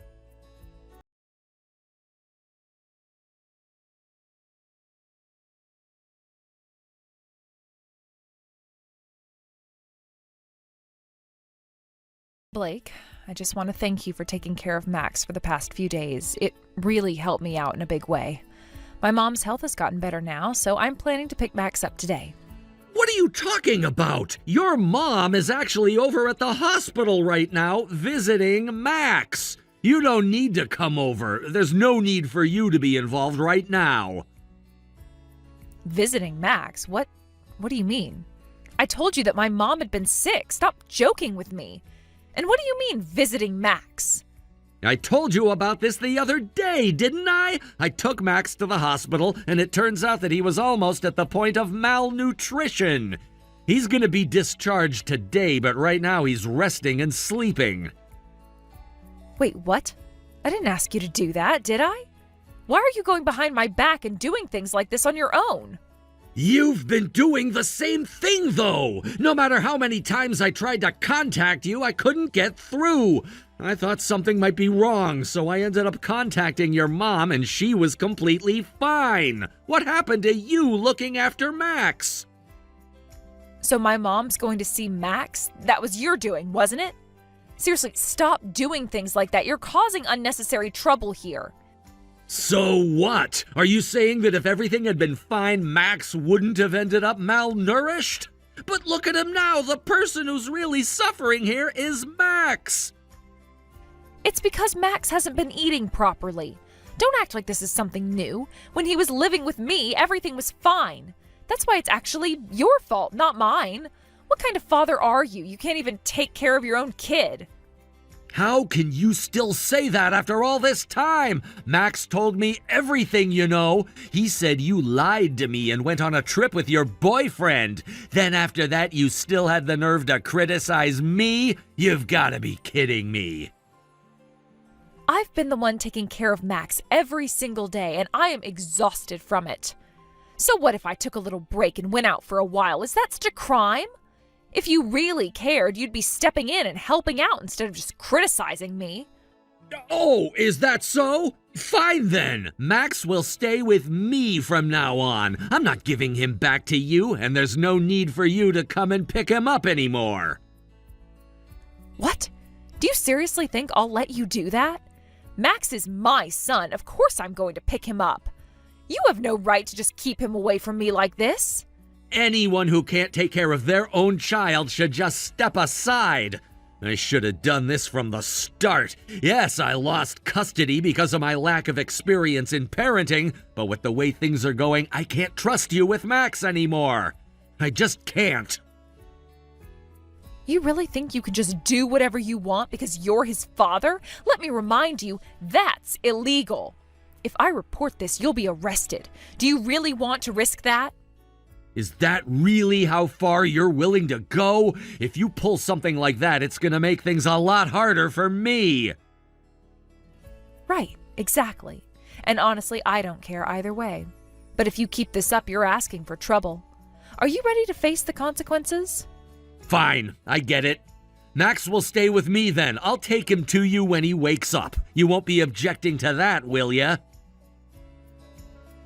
I understand what you're trying to say, but it's not like I'm just going to back down. Once you bring him to me, Max isn't going anywhere, and he is not going back to you. When Max wakes up, I'll take him to you. Just make sure you and your boyfriend are waiting for him, okay? I assume you're both together right now? Yeah, of course. Don't worry about that. Just stay quiet and bring Max over. I'll be waiting for you, so hurry up and get here already.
After everything unfolded, the police arrived at the house, and Sandra and her boyfriend were promptly taken into custody.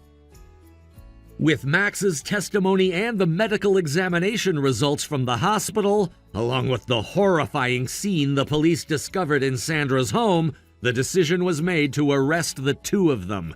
Thankfully, I wasn't involved in any way afterward, and no further issues arose on my part, so the situation was ultimately resolved without complications.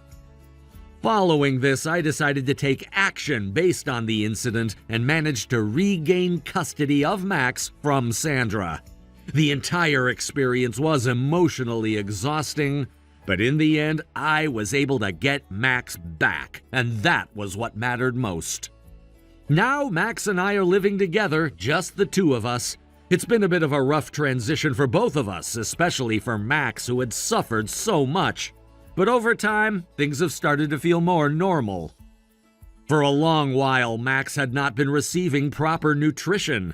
As a result, whenever he ate anything, he would immediately throw up. This continued for quite some time after we started living together.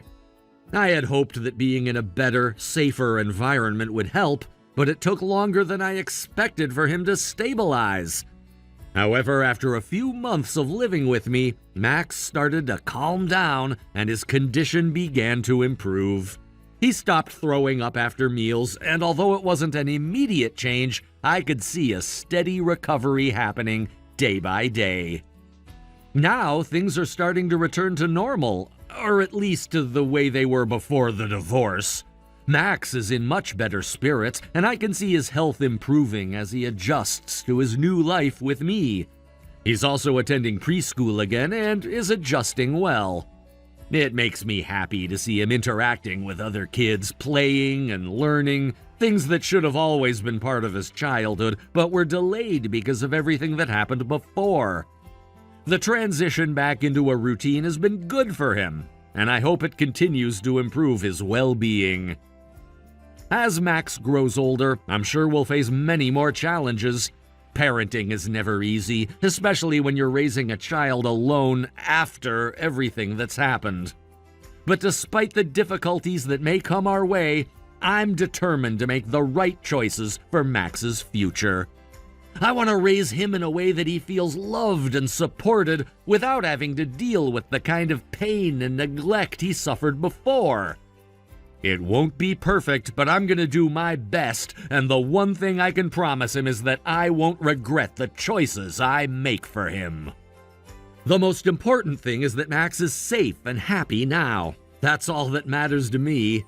Whatever challenges come up, I'll face them head on, because I know that as long as I'm doing the right thing by him, everything will eventually work out. Thank you for watching and listening. We hope you enjoyed the video. Don't forget to like this video and subscribe. Also, feel free to leave a comment about what you thought of the story. We look forward to seeing you at the next story.